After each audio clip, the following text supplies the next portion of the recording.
Hello, everybody, and welcome back to Boston Blue Beat Volume 2.19, or should I say welcome? We haven't had a welcome back yet, but thank you for coming back this week.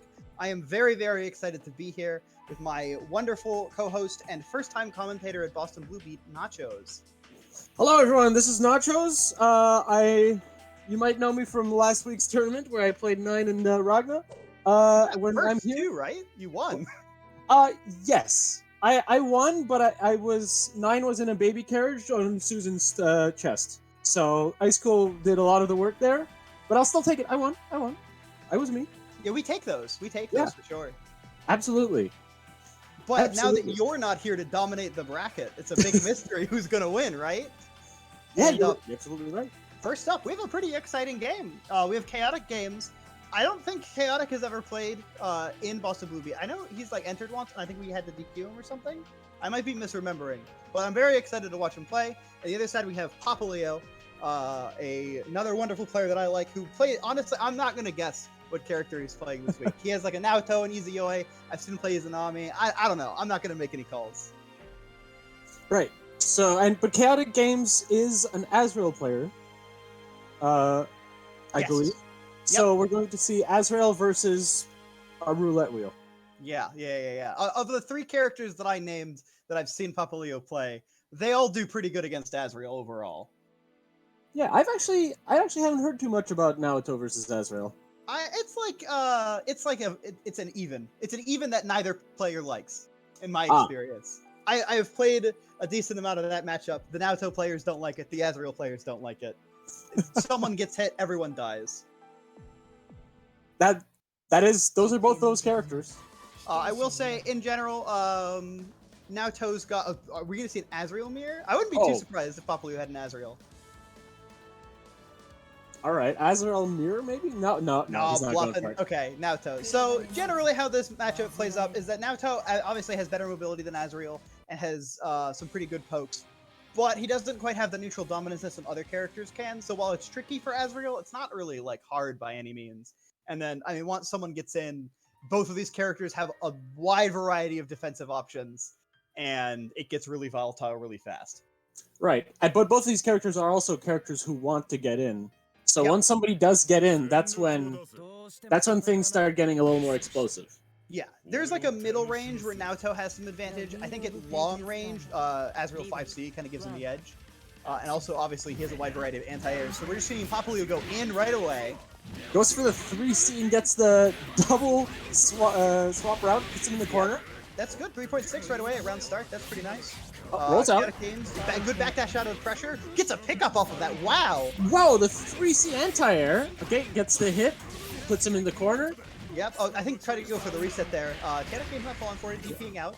Tries to go for the tech trap or run forward DP. Yeah. So that's so that Naoto can get the enhanced DP there. He's actually got one of the few DPs that Azrael can easily backdash out of. Poppolio chooses some violence out here with these DPs, but they are kind of difficult for Azrael to deal with. Gets tagged by the 3C though. That's big damage. Oh yeah, this is gonna hurt. He's close to the corner too. Yep. Next touch is death for both characters. Counter assaults out. Okay. Counter assaults out of the overhead. Go for a grab, doesn't get it. Chaotic Game still being very patient. ODs, gets it through there, but unfortunately doesn't have active flow, so doesn't get a really good hit, and we're just back to neutral, because Azrael's EA sucks. It's really bad. He gets some extra damage there, but it is very bad for him, because it resets into mid-screen, and it actually takes his opponent out of the corner.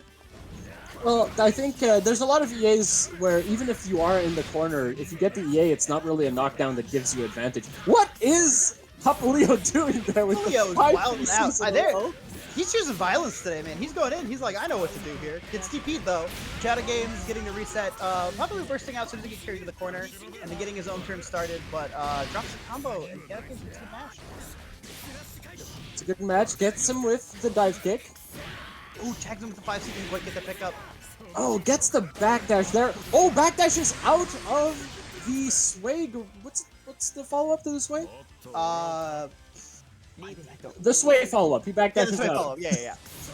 One thing. Oh wow! Wow. Big 2D counter hit round start. This is big damage if he doesn't drop this at all. I'm very surprised that it went under the 5C like that. Yeah, But so it- you can low profile the 5C in some weird situations. It's just really long, so a lot of. Oh wow! Baits the deep. Oh no! What an interaction there. I think Poppolio had a really good idea what he wanted to do and just didn't quite. Like the hit itself was kind of weird. He didn't get what he wanted. Oh, 5B getting out of the air there. DP out. JD, yeah. Chaotic Games has been really like nailing these DPs pretty consistently. And like Azrael's DP is pretty weak, so that's saying something. Oh, gets the fatal. He's got his burst back. He rapids it. I don't think this will kill because he's Naoto. Yeah, he tried to make that burst safe and make it so that he couldn't burst because he's just about to get back. But unfortunately, he didn't have enough damage because Naoto does have a pretty healthy amount. But Chaotic's going to take the round anyway. Yeah, that was I believe just because of the way he was reacting there, he was expecting the dive kick that Chaotic Games has shown previously multiple times. Yeah. So he just wasn't ready for the just straight up fall into jump B. I think that was pretty interesting because it seems like, in general, Poppolio really wants to press. He wants to go in. He wants to push his offensive advantage. And Chaotic seems like pretty content to just sort of chill and pick his spots. And it seemed to work out pretty well for him. Yeah, it seems to be working out for him pretty well. But also there are times where Poppolio will just be able to press 3C 6 times in neutral. Yeah. And then eventually gets the hit. Sometimes you can be too patient. There is such a thing. Yes. The one thing to keep in mind, we're seeing a lot of the DP, with the enhanced DP goes super far, and so it's actually very difficult for Azrael to bait it like he can at a lot of other DPs by backdashing out. Good 6C over the 3C, gets a pickup here. Doesn't opt to push too far in, but just kind of gets the stays in the 6C range. Oh, good matchup. misses the confirm. Yeah, that's unfortunate. It's the 6C again. Once Good again. routing. Oh yeah, this is gonna hurt. He's actually doing 3Cs so frequently that I wonder if it's some matchup knowledge that I'm not aware of. Oh, he gets hit by the low! Oh, I don't know what he thought was gonna happen, but he's dead there. Yeah, Hornet is a low. Everyone gets hit by it once. He was blocking low until at one point. Yeah, he stood up. He was like, nah, he's not gonna do it. Does it eventually turn into a high? No. Go up. DP, Phantom Pain. That's the name of it. That's the name, yes. Sways out. Sway. Like, I think we call that footsies, right? That's when you hit him with your foot? Footsies? No, I'm gonna classify that as a prank right now. It's just a prank, bro. Don't get hit by the 3C. Wow, Okay. the DP saved him for it again. He was like, oh, you didn't get your punish here. Let's try it again. I'm gonna punish the punish with the DP. Trust me, I got this. I really want to applaud Chaotic's patience here. I think he's. Poppolio's the burst. I think he's realizing what kind of player he's fighting against, and Poppolio feels very much like the player who's going to do it. Oh, you know? What a confirm! Oh! Wow, that was clean, man. Oh, just go straight into it. Wow. Okay. Yeah, no, that was really good. Closes out from Chaotic Games 2-0. I mean, that was a pretty good show for both players. I think that at the beginning there, Poppolio really had, like, he really got that momentum going early, and it was working out super well for him. But Chaotic adapted so well, and just kind of, like, really kept that clean on his end. Oh, yeah, it's, with players that do have that tendency, like Poppolio, like I said, he feels like a kind of player who's just going to do it. Yeah. That kind of player tends to be really good at setting the pace because their opponent is always reacting to them because they're the one who's going to do it. But Chaotic was really taking his turns whenever he could. He wasn't letting himself get intimidated into just like letting Poppolio do something big. I definitely agree. I think that, like, a lot, like you were saying, a lot of times when you see those, like, just do it players, like, you have to react to them. Like, you get wilded out on, and it can be hard to keep your own play clean and not wild out yourself. So I think it takes a lot to do that. Anyway, speaking of that exact same thing, we've got Onikage versus Joker. Joker is opting to go Ragna. I was talking off stream about how I didn't think that Joker was going to go Ragna this week. I thought he was doing all sub, but we are going to get the Ragna mirror, which you know far more about than me. Yes. The Ragnamir is Like 6'4", right? yeah, it's like 7'3". Don't worry about it. Okay, all right, yeah, that makes sense. Check. It's actually 8, 16, 8. Oh, we gotta do. I see what we see here. Yeah. 32 frames total. Would you say? Yeah. So 32 frames total. 5B. Yeah. I give it 8 active frames out of 8 startup frames. Yeah, and 16 frames for recovery. So this matchup is going to be very much just like, gets the hit over here, gets the Good crouch confirm there, right? crouch confirm. So this is going to be a lot of the matchup in the sense that, like, Ragnar does a fair amount of damage. Yeah, he can really hurt off of the good starters that he gets. Yeah, Ragnar also doesn't have a lot of health. Yeah, also, I was going to say, really good IVs there from Onikage. Tries to get the jump out and gets tagged by the anti-air 5D, but he had that situation there for a second. And then gets a good pickup here. I will say that if you IB the first hit of Hell's Fang, you can punish afterwards. So Onikage not having the confidence to go for that to a punish was really unfortunate, because that's the kind of thing that will tell Joker exactly what he's willing to do. Oh, Joker doing the quick wake up 5C. The throw counter there too, and then just out of the burst doing 5C. That's not a good look, because now also Ragnar has a tendency to use those like OD to confirm a lot of his far range 5B hits. It can be kind of difficult to get anything good off of them otherwise. Like right here, if Oni had his OD still, he really could have gotten more traction off of this, but he just gets like backdash off of the kind of mid Oki, and then Joker's gonna get a much better pickup here. Exactly. Any overdrive combo goes into 4K very easily, sometimes even higher, with the right starter. I think we could see... Okay, no, because the option for not OD doesn't quite kill, so we have to see one more interaction, which is going to be jump back Gauntlet Hades. I got it twice, quite honestly. Well, the jump back Gauntlet Hades is good because if the other person's up backing and barriering, it puts them at a distance where they can't punish it either. Yeah, I mean, it definitely seems like a real option. I would not have expected it personally. It's definitely not something you see every day.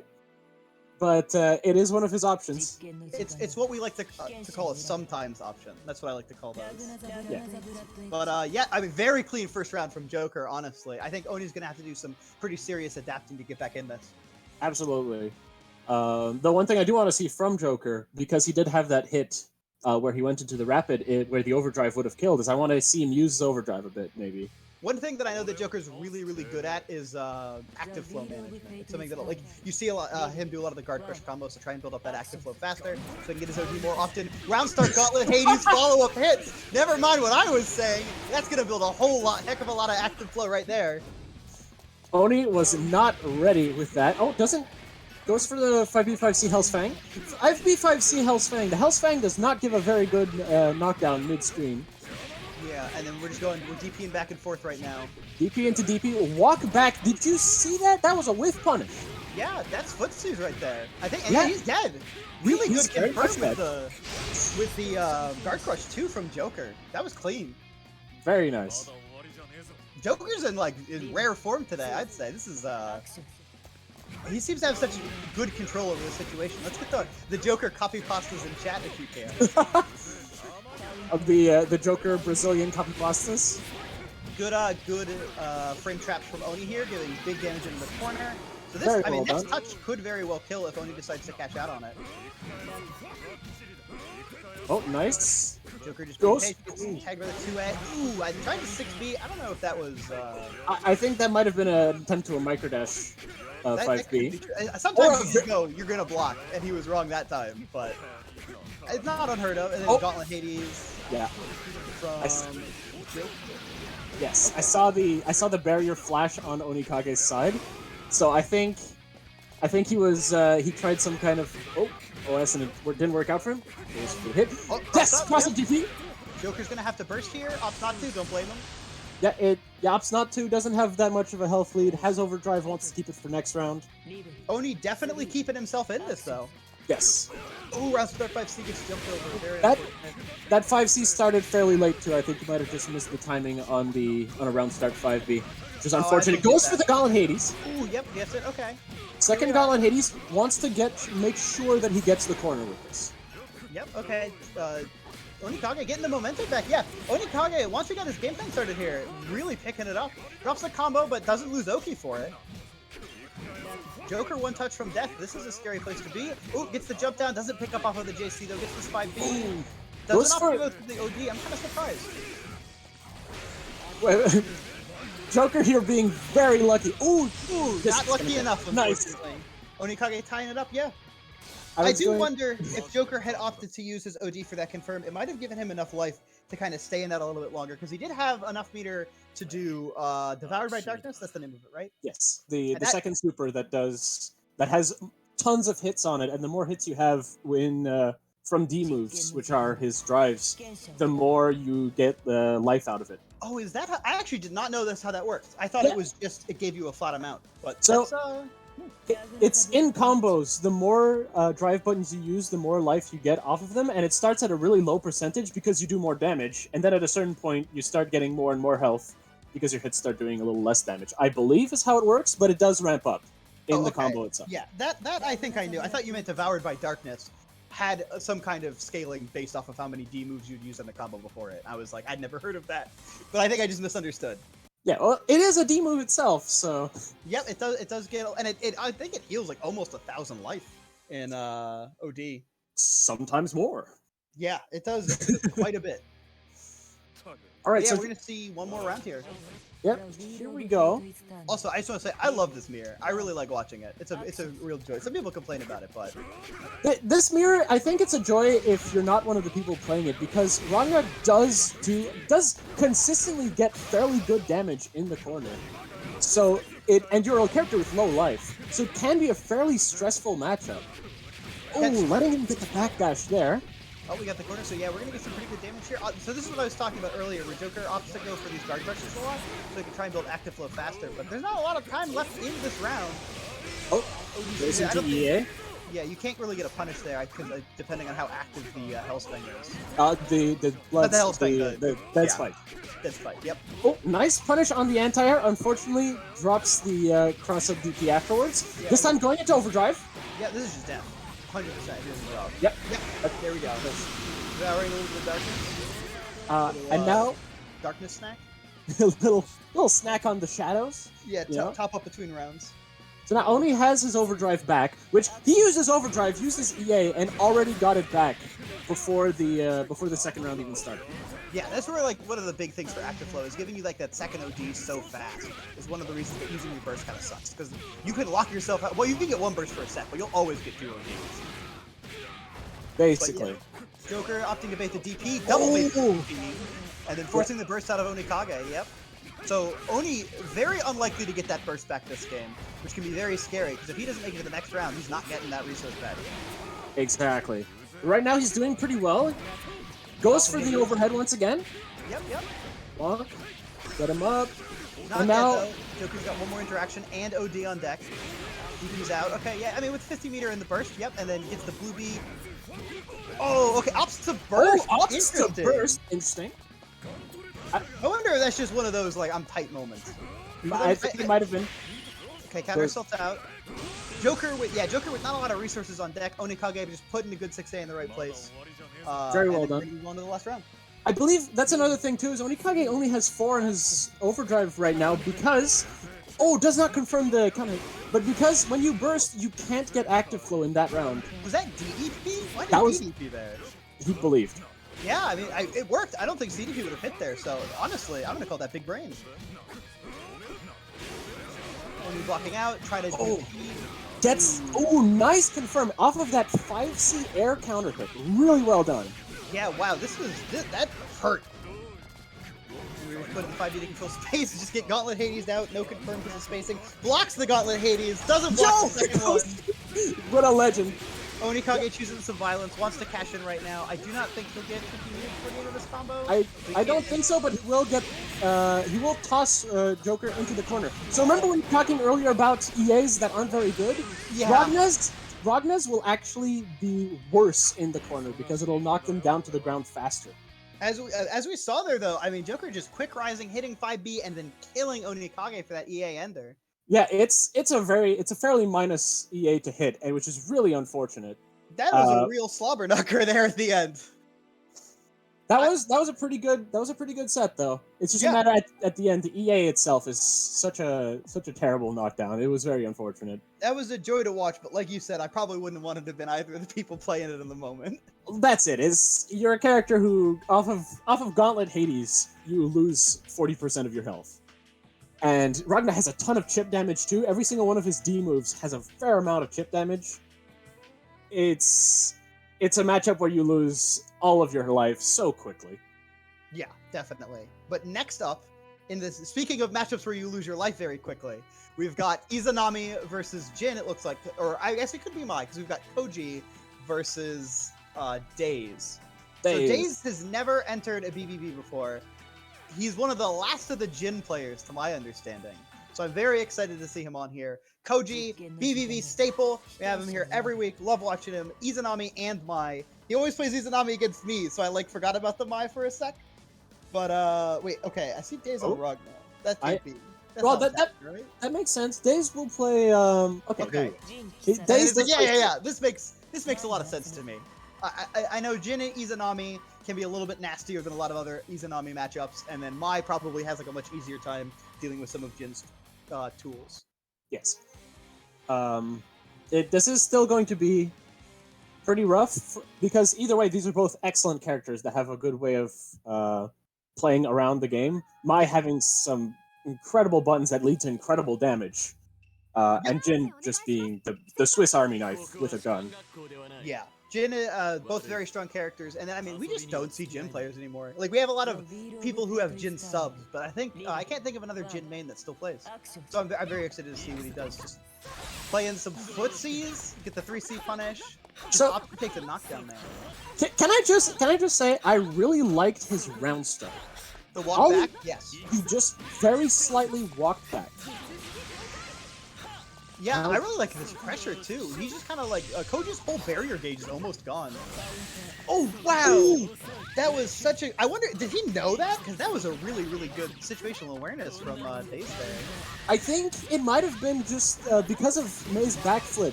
It might just be something that's that you keep in mind as a Jin player at that kind of spacing. Really good awareness of keeping around Koji's dashes. Been pretty smart here. I don't think he can kill off of this, but next hit. Definitely death hits him with the overhead rapid. Yep. It's 19 frames. Overhead. What are you talking about? That's not an overhead, that's an unblockable. Listen. I just hold back. Personally, I would never block low. Oh my god, just every time that he starts a round and just does a nice little walk back, I smile. That's some good stuff. The footsies are pretty real here. Koji bursting out, wants to get back to neutral, where he feels like he'll have a better advantage. Cross under. Oh, that was kind of nasty. Very nice. It's the overhead. Good block. Blocks the overhead. Jump back. Really nice. I really like this neutral from Daze here. Yeah, it feels slow, but very much in control. Yeah. I feel like that's something that you don't see super often. It was kind of like what I was talking about with Chaotic. Ooh, this is gonna hurt. Koji here. Yeah, we're gonna go to the corner. So remember when I was talking about things that go into big damage? Yeah. Jump C is a massive button that can lead to so much damage. And the corner.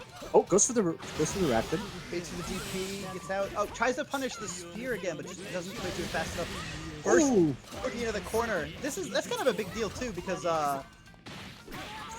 so Jin OD is really good. We were talking about how Ragnar's OD lets you get 4K off of anything. Jin's OD later on lets you just murder people. You just get to murk them for tons and tons of damage. Absolutely. Not having that on deck means that Daze might have to do an entire extra 2 interactions to kill Koji in this round with no burst. Yeah, Jin has one of those great overdrives where it lets him do 2 supers as a combo ender, which supers having a minimum damage in this game means that he can do a lot of damage at the very end of a combo to make things go into 6k, sometimes even 7k with the right confirm. I really like these pickups from Daze here. Oh, goes for the guard crush. Yeah. Okay. Oh. I mean, he's got a burst. Yep. Okay. Waits. He thinks that maybe Daze will bait it. It leaves him with a lower life total, but I mean, I guess it's better than getting your burst stolen. Exactly. I think Daze was in the mindset of he hasn't shown that I'm just gonna try to go finish my meal, and if it doesn't work, well, that's too bad. Ooh, gets caught out of the DPP there. I was gonna say doesn't have a lot of Slots meter, but doesn't really matter when you get that last hit there when your opponent's on a pixel. Jump C. Jin's Jump C is so good at just fishing people out of like, oh, you're gonna try something in the air? No, I don't want to. I don't want you to. Yeah, I think we also in the corner there. We were talking about I forget what we were talking about, but I saw like Days did the reset into the low. Yeah, okay, switches to Izanami. Sometimes it's just one character doesn't work out, you go to the other one. Yeah, that's right. And Now, Izanami. Jin tools cover this matchup better than a lot of characters have access to. That Jin JC, like you were talking about. Yes. Also, if for viewers who are watching during the Arc Revel finals, Jin has some very special unblockables that he can do only against Izanami. Oh, really? I didn't know about that. Yeah, it's by using the ice but resetting them in the air, you can melee them with 5C when they have no barrier left in the air. I'm not sure if Days has those setups on hand. The first time I ever saw them were in Arc Revo, but Jin has some very unique interactions that he can use against Izanami. Yeah, some other important things. He's got Yukikaze too, which will beat out Ribcage. So it's just another layer of RPS that normally Izanami doesn't have to play. Well, that's another thing though, is if Izanami meets with a projectile, she can still act during the Yukikaze activation. Yes, she can escape. But it does mean he has a reversal that will work on, say, like the overhead or something. Right. Okay, we're going to carry to the corner here. Are we going to see full Izanami set up? No Ribcage here. Odie's to the overhead. Drops the combo, though. Good run under. Skull, very, very hard to punish when you whiff it like that. Almost no recovery on falling Skull. Oh yeah, it has a gigantic hitbox. It has very little recovery. It's a very hard button to punish in general. Ooh, okay. So that JC that Days lands actually kills the rest of Koji's barrier, which forces him to run to kind of like back off at risk of getting hit, and he's in danger state right now. So actually, like a good confirm could just kill him. Oh, goes for the DP. I think that was just an awkward activation on Koji's part. Baits the super though. Oh, burst. However, a barrier has returned, so now we're in Ribcage mode. Yeah, look at that. Up full screen grab. That's Days like now actually, we're not going. That's actually just the classic. All right, let's see. Okay, gets the hit here. Can he confirm this into death? Yes. Looks like it. Yeah. Okay. Good pickup from Days there. Really closing out that last round. Both players going to the last round with no burst, which I would argue probably benefits Jin a little bit more. It means that Koji can't reset the neutral, and Days will get his back when he needs it. Here's the thing: it's not the last round. Not if Koji wins the next round. Oh yeah. No, sorry. You're right. I thought it was 1-1 for some reason. Oh, what a 6-feet throw over the slide! Really good. Well done by Days there. Put him in the corner. Knowledge in both of these matchups from Days has been really good here. Yep. Good bash out from Koji, and then I think, are we going to go all the way back? Okay, no, we're setting up the screen, set up for Cage. Oh. Command grab. Yep. Yeah. Land, command grab, send her up, put him down. I think this is gonna, what is this, 4K, 3K? 3K? Not 4K. Is it really that much? I think it's yeah, it's about, okay, it's almost. Yep, hits him with the mid, command grabs him again, alright. Can we kill this time with OD on deck? Okay, well, we're not going to find out. Dave's going to burst out. He seems to think that he was dead. I don't blame him for not risking it, but he is going to get caught out in neutral here. And like you said, Koji's going to go into that third round. And since Dave's used his burst, huge burst on Koji's part, this is going to be a big uphill battle. Exactly. And one other thing about that is Dave's was sure he was going to die at the end there because Koji was at like 48 meter. So Koji was going to be able to make a super last at the end. What a 5C! He got that. Forces Koji first. Koji here, huge life lead on Dave's part. Koji running out of barrier very rapidly. Okay, yeah, that's right. You get a little bit back when you pop it. So he does have enough to kind of get by in neutral here, but he can't just pop Ribcage anytime soon. To get some pressure started, it doesn't look like it's gonna happen. So probably just get it back. Catches the roll. Now he needs one more. He needs one more touch. Just goes for the raw overhead. Koji not blocking. Here we go. I think that he thought something else was going to happen there. Maybe he tried to backdash out of it. And you just didn't get it. That happens sometimes. Yeah, perhaps an attempted super or something like that. Oh, what a Days really in control of those matches though. Yeah, I think Koji played well, but like Days has such immaculate matchup knowledge there. He just knew exactly where he needed to put his buttons to make things happen. Right. And Koji did really, really well, but it's just, oh my goodness, Days felt like he was in control. I don't think there was a moment where There was a couple of DPs here and there, but it never felt like, okay, now Daze is really scrambling. He's just pressing buttons. Yeah, Daze definitely felt like cool and collected that whole time. Like, I don't know, maybe he's sweating bullets, but he wasn't playing like a guy who was sweating bullets. It was very, very well done, however. Now, next up. See, so I think it's good. We're going to be in round 3 after this. So for round 3, we've got Play Guy versus Daze. Ooh, Play Guy! Oh, we had the DQ Serpent. I was like, Play Guy beat Serpent, but he got DQ. That was a DQ there. We got Ice Cool versus whoever wins between Chaotic Games and DGF. Oh. We've got Joker versus Adroth, a BBB classic. And then we've got Edge Dark versus Aura Guard, which is also 2 more BBB regulars, although we don't see him play quite as much as Joker versus Adroth. Well, I'm looking forward to see Joker and Adroth, but right now what I'm thinking of is, man, Chaotic Games versus DGF? Yeah, that's not. I don't think we're gonna stream that, so that's gonna be a bummer. That's unfortunate. I want to see that. Where's the setup? I'll walk by. I'll walk next to the setup. Yeah. Someone go where they are and film it over their shoulders. But I mean, hey, we got to see Daze versus Koji, which I was really excited about. And that surely did not disappoint. And then, would you have wanted to give up seeing Joker versus Oni? Because I wouldn't have. So as a Ragna player, I've seen the matchup a million times, but I will always smile when I see a cross-up divider. And Oni delivered. So you know what? Oni won that matchup for me. Yeah, Oni wins 1-0, 1 cross-up divider to 0. Yeah, 1 cross-up divider to 0. Joker, more like not cross-up divider. Yeah, okay. No, you know what? We're holding that. That was a really solid match on his part, though. But it was really a case of like that was a really, really super solid match, and like, oh goodness gracious, I wish I could see all the matches. That's it. Yeah, BBB. It's like the one thing is that it would be nice to stream more stuff. I would love to see more footage of like our community playing. I think that we've got a really strong one out here at BBB. Really love watching all the matches, but right now the match that we are going to be watching is Edge versus Aura Guard. So Edge, I've never seen Edge play anyone in tournament other than Naoto. I know he's got a couple other characters in his back pocket. Aura Guard almost always plays New 13, but does have like a smattering of subs, and this is probably one of the matchups I would want to play them in, because this is not a great matchup from U13. And I feel like I say that every time Aura's on screen. Well, in this case, somebody explained it to me once that Divine Smasher, the big Superman punch, is not minus enough for New to properly punish at some distances. And it has projectile involved. I believe Jibka, another Naoto, explained it to me once in that sense. Just that it's a really, really awkward button for New to be handling. Yeah, and then also, I mean, once Naoto gets in, like we're seeing here, like, it's like 2 touches on this character sometimes. And in the corner, too. Yeah, so we're getting this first touch right here, and then she's going to be down to already almost half health, and it's basically like 1.5 touches here. So if Edge gets the right hit, like, if he pops OD, she might just be dead.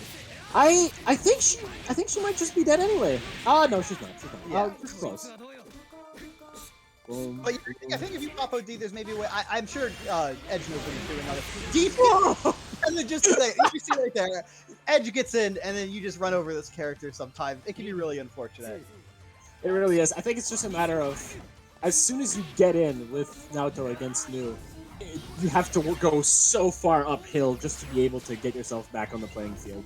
Yeah, and then like here we are, we're right back in this corner. Aurora bursting out. I think that's smart. That's doing a lot of damage, and then it just doesn't matter, unfortunately. Gets a counter hit on the gravity shield as a starter. Boom. That's yeah. So Aura right now again sitting 1 touch from death. This is a scary position too. Doesn't have a lot of strong defensive tools. Doesn't even have 50 meter. Gets the trade though. Doesn't get DP'd out this time. Oh. Very, very unlucky on Auraguard's part for that Edge wasn't pressing buttons as soon as he landed because that was a whiffed anti-air. And now, with overdrive, just dead, yep. This is what we were talking about. This is a hard matchup. Like, no shade to Aura Guard. That was a little rough. Well, even just dealing with Naoto pressure. Naoto's pressure is pretty good. Yep, Naoto has very, very strong stagger pressure. Very scary strong stagger pressure, too. you get hit by 5AA, I think it is, or is it 5? What is the? There's like the 5A follow up, and if you get countered, 5A's follow up is a second 5A, I believe. It's 5AA. Oh, it is 5AA. Okay. I believe so. But you just get hit by that, and then it's just a case of like he's in your face, and if you press a button, if you press a button and he's also pressing a button, you just ate like a ton of damage. Yeah. But all of his moves kind of have follow-ups. They're all like -1 or something, but they all have a follow-up into something else that can just kill you for daring to exist. -1 in this game is kind of like plus, Right. Especially if you have an option afterwards too. It's the reason why you'll see sometimes pressure strings just be like, yeah, it ended on -7, but the other guy didn't press a button just because he didn't Gatling into anything. And that's the fear. Doing a lot better job in this neutral now. Now hasn't let Edge get in yet. Got a little late. So the amount of hits that we've seen Orgard lands in the reverse situation, Naoto kills him. But he's got an uphill battle here. Getting hit, blocking, trying to backdash out. Edge trying to backdash. I will say that was a very nice backdash chase that he did right there. Just ran after him like, I'm not even going to try to hit you where you are. I know you're where you want to be.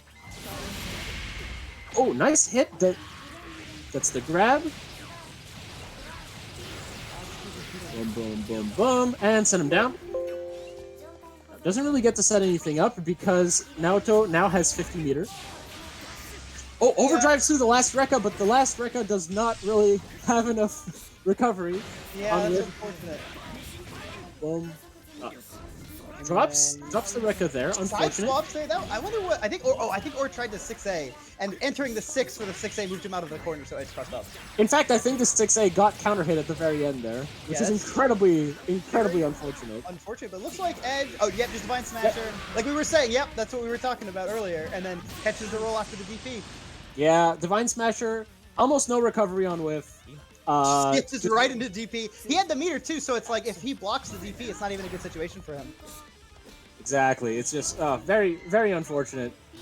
Please add recovery to this character. I know Mori is listening.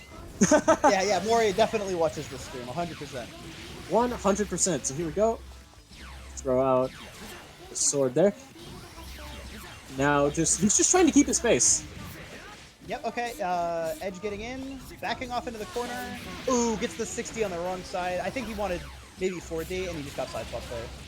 Highly unfortunate. Aura getting some hits here. Yep, okay. Aura's got the corner now, too. I think this is the first time we've seen this set. And her damage gets 13's damage gets a lot better in the corner. Just sway out of there, just sway out. Okay, catches the blood Kate in. Pretty good for Aura. He might get on the sword here. Yeah, we still at full health. Has burst. Oh, Divine Smasher. The Divine Smasher, and it doesn't matter. Gets counter hit for trying to punish the super. That feels so bad. Oh god. Burst out. Yep. Okay. This is the best chance you've had. I don't blame him for the burst. And then gets the hit in the overhead. And we're taking it. We're taking a round with that. Or taking a round, and look at the timer. He only had 30 seconds left on the clock, and he was in control for most of that round. Oh, goodness gracious. Yeah, okay. Edge is just in, though, and then, yep, this is looking bad. Orgard's got no burst this round, too. Well, I agree with the usage from the last round. This is the downside that you kind of play with. Well, last time Aura just didn't have any choices, and now it just looks like Naoto's in. Yep, Naoto's in. Okay, gets to the 60. Or being very patient. Great IBB out. Gets the spacing, but tries to go for the fake overhead and gets punished for the landing. I think he just tried to keep the air momentum going, and then I think he's just dead. Yeah. Oh my god, I think he's just dead. Super? Oh no! Okay, resets. Okay, I don't know. I don't know if he dropped it, if something happened there. I mean, not to absurd, but I mean, he closes the round out. It's a very, very difficult matchup. I think Aura did a good job, but sometimes hard. And then Edge played excellently. Really moved around the way that you're supposed to. Moving around the swords, just getting in almost immediately, almost every round. He had an excellent offensive sense in the sense that he would do Rekkas, and he would know when to he would do the first hit of the Rekka, and then he would continue his pressure as if it was plus, because he had the right feel of no, he's not gonna mash here. Yeah. I think he also did a really good job of mixing it between just doing Rekka's round start and then super jumping in to kind of make it so that Aura didn't know what direction to cover. That's a good call right there. It's and because Oh, it's so easy for because if you, let's say, decided to do a jump back, or decided to do a jump back at round start, or decided to do jump air dash back, a Naoto that's running, just the act of doing run forward barrier and waiting to react to see if they're running or not can give Naoto so much ground in that matchup that like it's just such a hard time for New to navigate, specifically at the round start, because she is not at advantage there. Not against Mr. Naoto, who has so many options that go against that can work against her so well. Yeah, and the best of times, I think 13 is probably fighting an uphill battle, and that one's a mountain. Oh yeah. But I mean, good stuff to both players, though. I think they both played. They played pretty well. So I mean, that's really what it can come down to at the end of the day. And okay, so you're gonna have to talk about this matchup because I feel like I say something different about it every time I'm on screen. Okay. Ragnar versus Susan is Ragnar favored. It is Ragnar favored.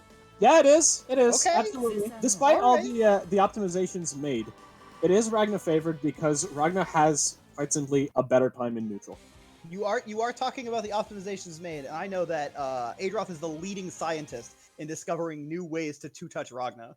Well, he's the leading scientist in the ways to two-touch Ragnar because he has a long history of getting bullied by Ragnar. Ask him about Bram sometime. But in the sense of like Ragnar, if Ragnar plays the neutral properly, it's really hard for Susan to properly get started because Susan's dash has a startup. Meanwhile, Ragnar's threat range isn't just 5B's range, it's dash 5B's range, which just gives Ragnar a very strong ability to control ground against Susan. So I do believe that this is Ragnar favored. I believe you. I definitely wouldn't dispute that. But it's Ragnar favored until Ragnar gets hit that first time, and then once Susan gets some stuff online and the threat range is out, it gets hard. It gets a lot harder. Yes. Well, it gets hard for Ragnar after he gets hit by people who do a lot of damage. But that's just Ragnar life. Yeah, that's what you all signed up for. So we're doing the setup here from Adroth doing the safe jump. So that right there is a safe jump. There's nice. There. You can nice block on the double overhead. Yeah, I was like, I was just like, yeah, Joker got hit, but nope, tech or blocked, and then tech from Adroth here, tagging again. Adroth being really patient on these techs too. I don't think he's OSing here because Joker's waiting a long time to do these grabs. Oh, goes out with 2C. 2C is fast. Okay, 2C, it's like 10 frames, yeah. It's really fast, and the first frames of it do low profile a lot of moves. So while it does like have late anti-air frames, it goes under a lot of air moves as well. So it's just a really good button. Oh, that 5A. So that's good poke on the 5B there. I think he must have. Usually you buffer a button behind that. I think Adroth must have just missed the input there. Unfortunate. You get a full pickup off of that, honestly. Yes. It does slightly depend on the range, and like what pickup you can get will depend on the range. But it is very much just like, let me throw out this button. I believe his 5A is active for 7 frames? 8 frames. Wait, his 5, no, it's 6. I'm sorry. 6? Oh! Oh, good pickup from Joker. They're scooping up with the air grab. And so next touch is death for pretty much anybody. I'm pretty sure if Adroth gets a good clean hit, he can kill Joker here. Guard crush. Guard crush. Right. Get the grab. I think he's just dead if he pops OD, right? Is he dead without OD? He is not. Okay, alright. Oh, and then baits the... Oh, I think that was... That was an attempted DP, I believe. It still loses to Blood Scythe, so I guess that doesn't feel too bad. If that was supposed to be DP. Ooh, yeah, okay, that's what you were talking about earlier with that run 5B range. It's... Ragnar's threat range is not 5B, it's the run 5B. And then we get the good fatal here. Although I don't think the fatal... I guess the fatal leads to a decent amount. This was a 6D fatal? Yep. He could have gotten a bit more, but that was a pretty decent amount. Just a matter of the knockdown at the end. Good IVBs from Adroth getting out to the space. He steals the burst. This is really bad all of a sudden. This round took a turn. Don't burst there. That's jump cancelable. Sometimes you just don't think they're going to do it. You want to get him before they get the unlock, right? I think that's what Joker was thinking. Gets caught on the cross-up. Just get pranked. Sometimes you just gotta do it to him. I mean, honestly, I don't think that was a bad option. He did it the first time. He has the leader to rapid it. It hits. He goes okay, and then he just does it again. If you know, it'll beat out Joker's DP, and then if he blocks it, you just wrap it and hit him with a high So low. it's also, I don't know if it was in that exact situation, but it is also it's also a TRM setup. Oh, yep, that's. I don't think it. I think that's only in the corner though. Is it only in the corner? Because I do know that the barrier won't cause pushback if the other person is throwing a projectile, and the DP is a projectile. Hakumen can cut it. Maybe I don't know. I've only seen it in the corner, so I assumed that was the case, but I could be wrong. But I like either way. He was going to DPRC, and it was going to be his turn no matter what. Yeah, that's sometimes. I mean, I guess like Joker would have had to back roll because they weren't in the corner to kind of get out of that situation. But I think that Adroth waited for the tech, so yeah, he just kind of gets to do it. I'm seeing some wake up blood sites out of Joker. Does feel very risky though. Because he did it a couple of times. Oh, nice 5D. Yep, okay, we're doing the run up, gets the grab techs. Footsie's good counter poke. Great counter poke right there. Yep, that's the stuff that we're talking about from Adroth. I see Adroth do like a lot of that stuff where you see him do a little shimmy and then he'll hit your button with his 5A. Got a lot of active frames. It's also very, very plus, and it has almost no whiff recovery. Yep, it has 4 frames of recovery. If you're whiff punishing that, you're either prescient or a guard. DP's out of the grab. All right. And then it says walk up. Oh, Adroth not having it, mashing. Yeah, isn't gonna fall for the CRM setup. He's like, I'm gonna hit a button, and I think Joker's dead. Yeah, Joker's dead. I don't know if he needed it. I'm gonna assume if Adroth did this, he needed it. Yeah, Adroth knows the character better than I do. Adroth is very much aware of what kind of bombo he needs to do at what kind of time. But yeah, that was a good picker from Adroth there. Adroth looking pretty commanding right now. That being said, Joker does have the OD lead. A pretty big one, too. And then we're playing some footsies. And then Adroth PA. 5A. Stagger pressure, whiffs the 5A. Good knowledge from Joker hitting the 5A, getting the counter hit. Doesn't opt to cash in the OD just yet. Gets a 3C low. You don't see that very often. It's a 6C low. And 6C. You're right. What he did afterwards, because like you said, you don't see it very often. I don't even think Joker was ready for it, because that can lead to like almost full corner carry. Oh, okay, that was a good situation for Joker, because all that Adroth can do there is go for a special, and pretty much whatever he gets, Joker is going to be able to OD through. Oh, that Hellsfang I'm not a very big fan of, however. That's a risk that you do not want to be taking against Susan. Yep, just because... Trade. Oh, nice trade. Okay, he can confirm this into death if he pops all of his resources, I'm pretty sure.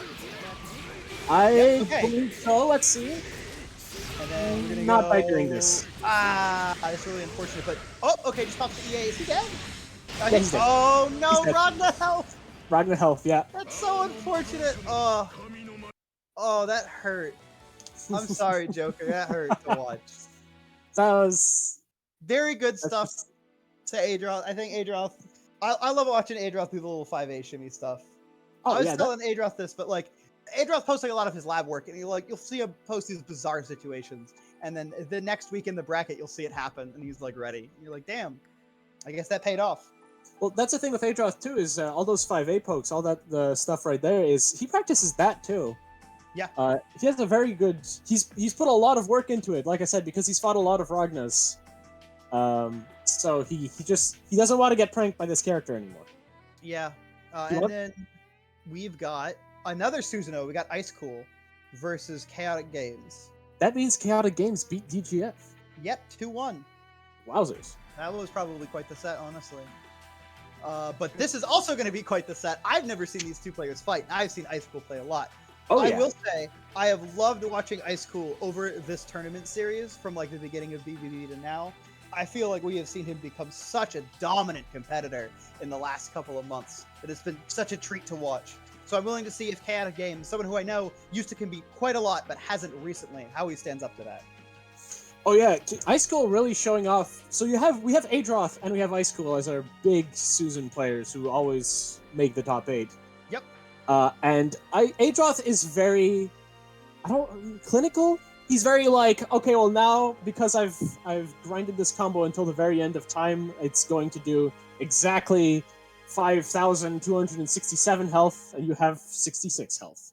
This is so how I normally say this is Adroth is the lab monster and Ice Cool is the tournament player. And that's not Yes. that both of them aren't both good at both of those things. Yes. But like we were saying, Adroth very clinical, really labs out all of these situations. Ice Cool, I feel, much more focused on like the tournament mindset competitor side of things from my personal experience.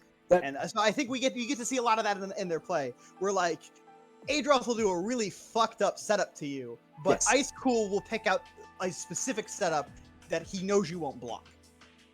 Well, Ice Cool just has a very, very solid understanding of like the basics, and he has the fundies, if you will. He has the fundies, yes, sir.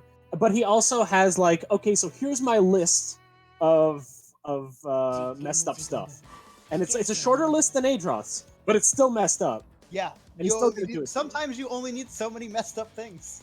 Right.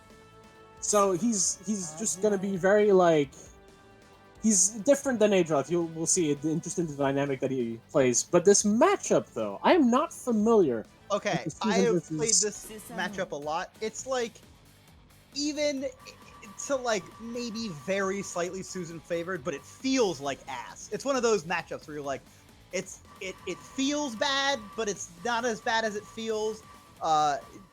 Azrael can control neutral decently well, but he does have trouble contesting a lot of spaces against Susanoo. I mean, obviously, both of these characters are very, very momentum-based. Oh, so once one of them gets in, the matchup can swing very, very wildly in either direction. And then when you know kind of what you're doing with Azrael, there's definitely a lot of stuff that you can use to call out Susanoo stuff. Like you can use 6A to counter poke really well. You can kind of contest the 5C spacing instead of the 5B spacing a little bit more. But it's tricky. It's tough. I never liked playing it, but I don't think that it's garbage. Okay. That makes sense to me, but it is interesting that they're both momentum-based characters, but both in, like, opposite directions. Yeah. One of them will unlock some of his moves and basically buff himself, and the other one will just hit you with something, and if he hits you again, he hits you with the debuff. Yeah. They do the same amount of damage over, like, 3 hits, but, like, which hits do which damage is drastically different between the two characters. Very, very patient from Chaotic Games, just chilling out, forcing Adroth to go, or Ice Cool to go in. Yeah, very, very nice right now. Oh, goes for the cross up. Yep, and good crouch confirm here is big. It's like 3.5. 3.5 in the weak point of his choice. Oh, drops it unfortunately. Oh, it gets the fatal. Yep, okay, that's a nasty setup. This OD, he isn't gonna do too much damage. Hits him cross. Okay, yep. Okay, no, he's a legend. The 6C that hits super, super late, he was not ready for that. You never see that. I don't think I have seen an unlock super in like months. So now Ice Cool only gets 1 level of everything, but he does have everything on deck. So every tool that he could want, and I mean, Chaotic Games is dead if he doesn't burst. Very good saving the burst there, and then just DPing out. Wow. The DP now? Oh yeah, this is gonna hurt. Okay, no, goes for the weak spot. Yeah. Ooh, wow. That was such a round from both players, honestly. Yeah, that was really good. I feel like both characters are. Oh, here we go. Round start. Okay, this is speaking of momentum. This is some big booty damage right here. We're getting round start. We've got 4.8. We've got DP wheel and Grand Viper unlocked. That's all the good stuff. DP's after the crush trigger. So crush triggers are 0 on block, but because you have to barrier them, they become plussed. I think they're -1 and they become even on barrier. Is it? I thought it was always the other way around. Well, they're 0 on the only kind of block that you can do. Yes. Oh, DP's out of the Grand Viper there. Wow, yeah. Chaotic really putting these DPs in the right place. I don't think he's had like almost any of them baited. Oh, Super's on reaction to the Gustav. He's not dead with the specials though. I'm wrong. I'm wrong. It happens. He had enough specials to truly go for the kill there. He didn't have those swords, so I thought that he was gonna live. And we're getting another big starter from Ice Cool here. Yeah, it goes for 3.6 off of an air hit 5B. Pretty good. Yeah, I mean, we take those. Oh, the rare footage of Susanoo 2C just whiffing. Great blocks from Ice Cool here, though. Jumps out of the overhead. So here's something I like, is that occasionally you'll just have a moment where both players are walking back, because these are both characters that traditionally you don't really want to get close to them. You don't want to give them, their purchase. So it's interesting to me that both these players are just Yeah, okay. I think Ice Cool was just like, I'm not holding any of this wake up RPS bullshit. I'm not doing it. Oh, tries to be Oh, gets with baited. Apparently. Has the burst, not. Yeah. Oh wait, no, he might be dead if Chaotic catches in here. No, okay, Yeah. he ran out of active flow. 6A, rapid 6A. Chaotic is not letting himself get pranked by that, though. However, Jump C on Susan, the fishing hook itself, just got a catch. Honestly, an insane round. Like, that whole set was, like, kind of wild. I think, I think we got some, like, really good play on display there. I feel like both of these characters played this matchup incredibly well for that first game. Oh yeah, they played it super well, and like I was saying, they both had occasional moments where they walked back, because generally you don't want to get too close to these characters. When you're playing other characters, you want to be able to like play things on your terms. So walk back and try to get them to approach, and they both did that at times, which created this very strong dynamic of like, no, you do something. Which is why I was impressed in the second and third round. Ice Cool both started both of them with he fought both of them with just like, I'm going to press a button right away. Let's go. Yeah. With the second and third round, but the first round was just like, no, let's give each other a bit of space. And then Ice Cool decided, no, I need to. We've established that I'm gonna be the one to go smack him. Let's go smack him. I think that like Ice Cool has done a really, really good job picking his moments like here to really kind of push his advantage, go in early, get a really good hit. He's done this pretty consistently and mixed up. And Chaotic has picked a really, really, really good times for his reversals and kind of getting out of pressure when he needs to. Okay. Play the 6D. Yep. This is going to do a lot of damage, but more importantly, it's going to... Oh! Jeez, those 4K off of 6D. DP's out, yep, okay. DP's out, goes for the cross-up here. So, one thing I want to point out, the reason we're seeing Ice Cool use this wheel so much, sorry, not wheel, ball so much, is that in addition to being very, very fast, it's also the fastest, sorry, in addition to being very, very big, it's the fastest button that Susanoo has available to him. Yes. The input is weird, though. Have you ever seen the input for it? It's just you mash C, like 50 times in a row. Yep, okay. Good rapid from Ice Cool here, taking her out. Jedi Game's opting to burst out. Interesting choice. I think he thinks he can take this. But he has to be careful. He doesn't have a lot of health, so just if he doesn't barrier block a 6A or something, it might just chip kill him. Oh! I don't think 6A can chip kill, right? It's still normal, right? I believe that it has. Tries to bait the burst chip on it. Oh wow! That would have actually been such a turn. Ice Cool not bursting there was very important. I think this whole set would be going differently right now if he hadn't. Oh wow! You saw that right there. 6B got instant blocked, and immediately Chaotic just pressed 5B. Yeah. The dynamic has shifted. Oh, all nice right. hit. You pick up a good confirm off of the counter hit anti-air. Send him to the corner. That's what you want. The overhead, okay. Goes for the overhead. This is going to do another 3.5, yeah. Oh, okay. Nice no tech, and tech's forward afterwards. It's the good Azrael JB. Counter hit for both players, so there's a trade. Okay, yeah, the one thing that's really nice about that JC that we keep seeing... Wow, that picked up with the whiff 2B. Yeah, that was pretty incredible. Cross up. Okay, yeah, I mean, Ice Cool's got a burst unless he wants to die. He's fine dying. Yeah, I think he's fine dying. Sometimes you just take them. Yep. Yeah, I think honestly just really good play. From Chaotic Games, really picking his moments, being patient, kind of mixing stuff up enough to keep Ice Cool just enough off of his toes.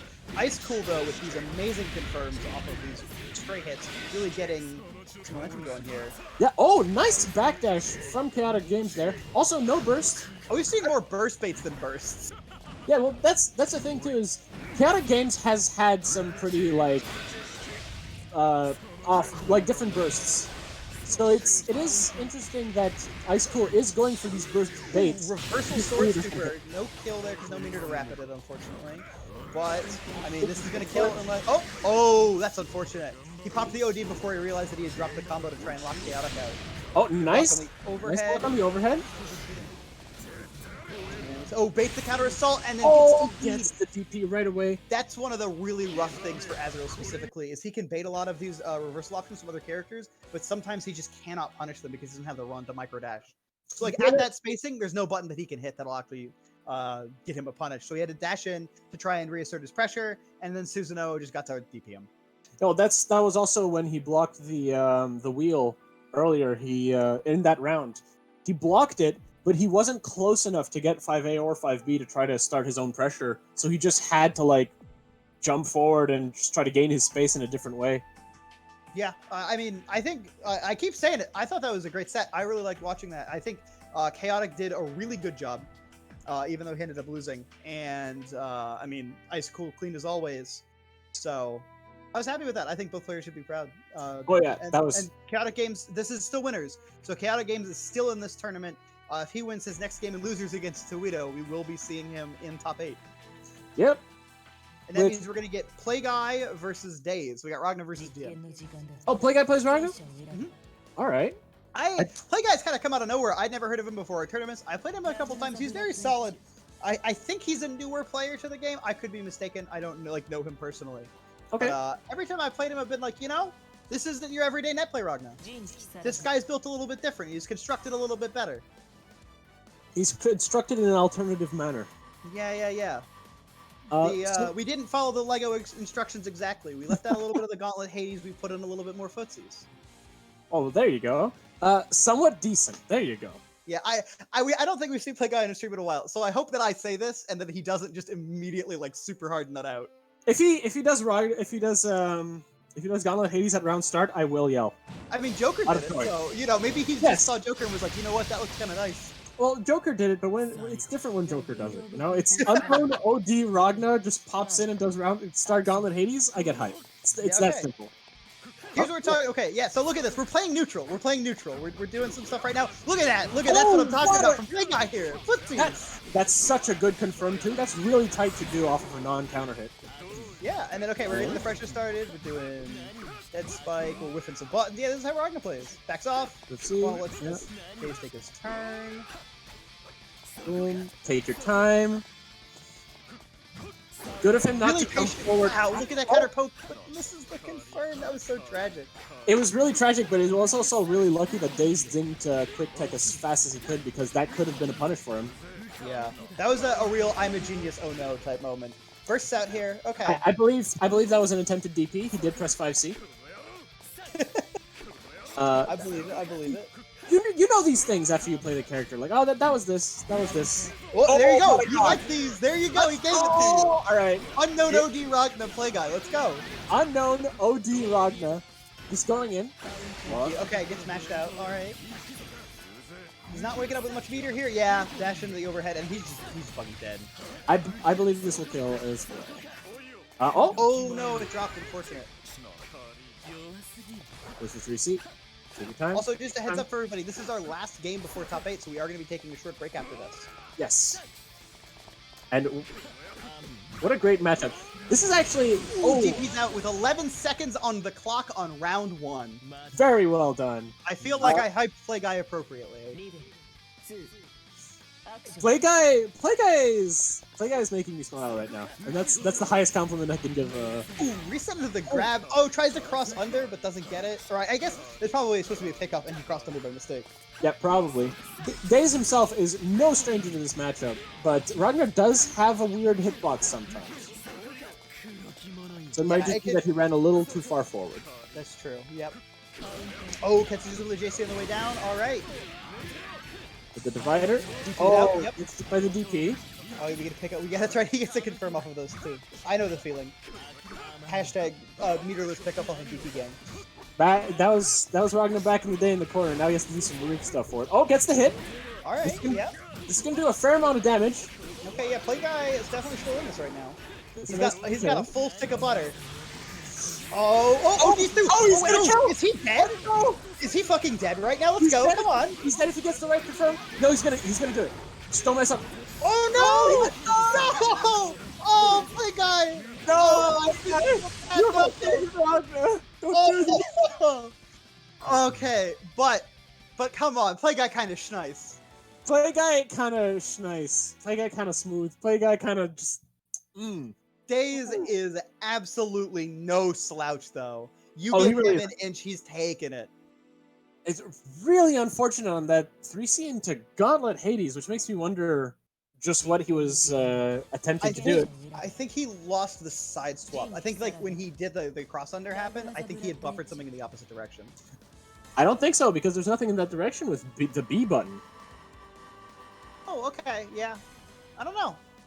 The side swap there is usually you do that, you do Hell's Fang, then you dash forward and do a Devoured by Maybe you Darkness. just hit the wrong button. Sometimes Very- you get stressed. Very That's unfortunate. a stressful moment. That's you're like, oh shit, all I've got to do is do this combo, and that's when it's the hardest to do the combo. You know? It's all right. Play Guy already won because he did cross up DP. So Damn. Oh, well, that means he's tied up with Onikage actually. So that's it. That's true. he So hasn't right won now, the tournament yet, and Joker's still in it. We could see many cross-up dividers from Joker yet. does he do cross up dividers? I don't know. Yeah, I mean he can do cross-up dividers. I don't, do you believe in him though? Do you believe he'll do I it? believe in Joker, but also I nice. believe in Play Guy. I believe in Play Guy who's just going for it. Yeah, all right, we're in there. We're in there. Backs off, trying to beat the DP. Backs Gets off. hit by the JC, no pickup. So the JC is actually something Ragnar can't really anti-air it at a lot of distances. Yeah, because it doesn't extend his hurt box. It's very tough Exactly. for a lot of characters. Yep. And it's just so much faster than Ragnar's own jump C, which means that it's hard for him to contest it in the air. It's not as fat though. It doesn't have the girth. It's not as fat, but it is much longer. Yes. He's got the length. Ooh. He's got reach. Playing some footsies, getting hit by the ball. That's fine. He got a fireball. Oh. Let's go. Okay. Oh, opts to go for the super jump confirm. That's all right. Oh, blocks DP. All right. Oh, okay. Daze is like, I'm not gonna let you drop that combo again. We're out of here. No, he didn't even need to drop that combo again. He was gonna just kill with a normal meterless. All right, here we go. Rolling 5B. Oh, gets caught by the 3C again. DP's out. Okay, yeah. We didn't get the grounded DP, so I think if he got the grounded DP, he can kill there, right? Like. No, the grounded DP actually has really garbage formation that it's a strong. You can't even reach 3K. Oh, even with OD super? With OD super, yes. Yeah, I mean, yeah. I guess it depends. Footsies, okay. Dodges the 5D, gets in, has to block now though, unfortunately. But I mean, it's not that bad. So good pickup from Daze too. Something I will say for a Play Guy, if he goes back and he watches this, if you learn to instant block Jin's fireball at certain distances, you can actually punish it with 5B. Yeah, you can. There are a lot of characters. If you can IB a lot of Jin's strings, some of his safe disengages become very, very unsafe. Exactly, which is why at some point the mix-up will be 3C raw and then nothing, or then 3C into fireball. Yeah. All right. Very nice pressure. Yeah, honestly, this pressure from Daze here, this is just death. Yep. Oh, no, okay. I have every time I've said that I've been wrong. I'm gonna stop doing it. I've learned my lesson last time. We had the week where I cursed everybody. Let's go. There's just got some neutral right now, just trying to gain some space. Just some nooch. All right. Footsies around the 6A. Play Guy's doing. Oh, that's a gets big stuck by the 2C. Good showing from Play Guy. I haven't commentated Play Guy on stream before. I don't know if we put him on stream because if I'm not commentating, usually I'm playing. So really good stuff from him for his first time. And then Daze, first time in BBB. Love seeing it. Really good Jin play. It's great. And now Play Guy and Onikage are tied for my favor. So you got to do more cross-up dividers, or else I won't love you.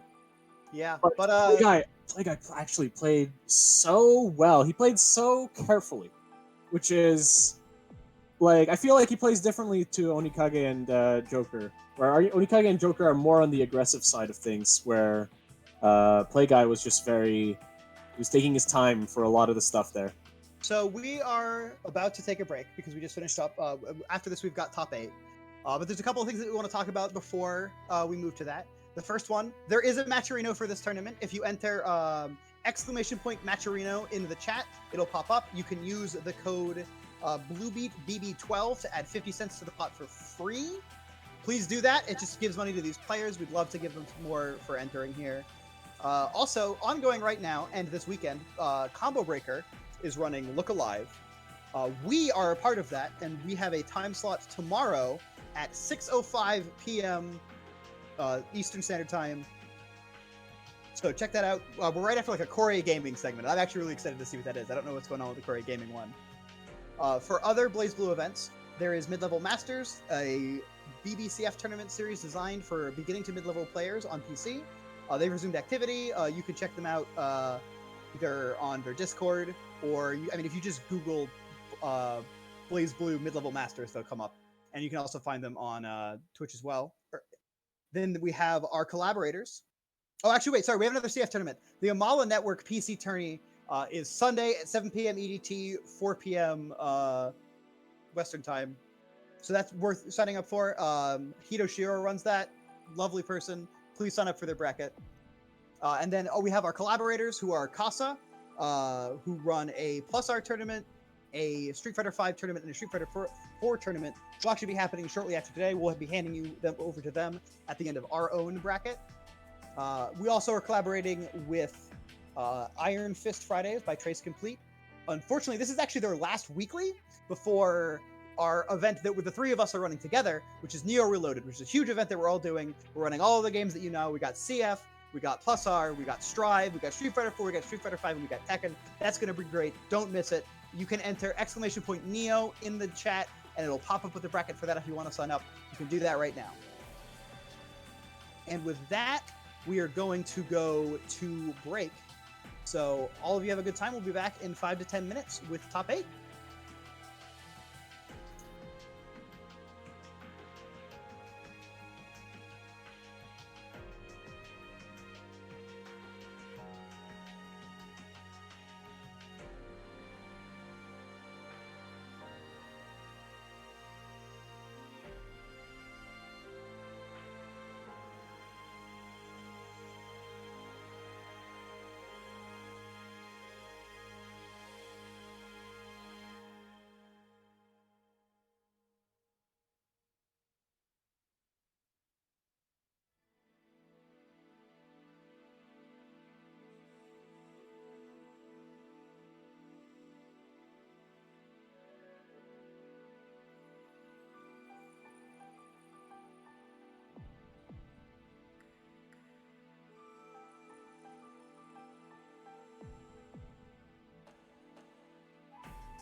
All right, hello everyone, and welcome back to Boston Blue Beat, volume 2.19. We are here with our top 8.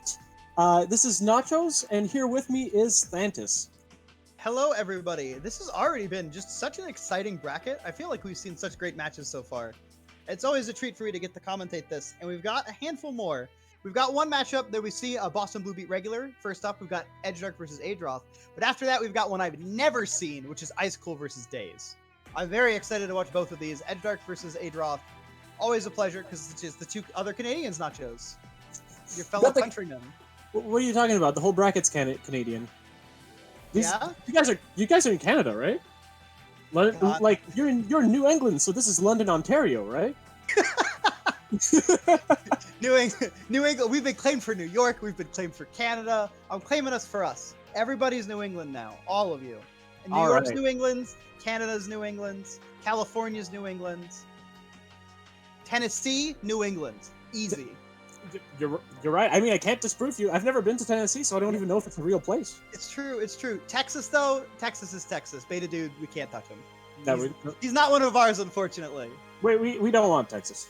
We're good. Texas can come and visit, but Texas can't live here. It's all right.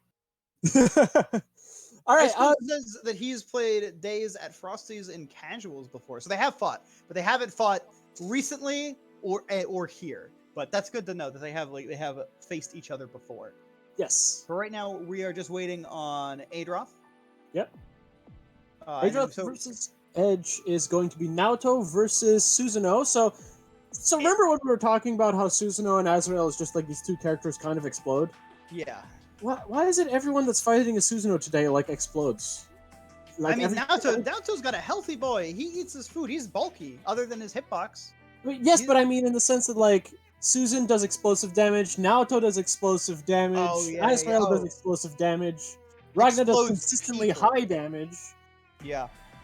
I think we've talked about this matchup quite a bit, obviously, as we see it. I would say probably at least once a week. It sucks for Susanoo. All the Susanoo players hate it, I'm pretty sure. Naoto gets to fucking bully the hell out of Susanoo on offense, and the neutral can be kind of difficult. That being said,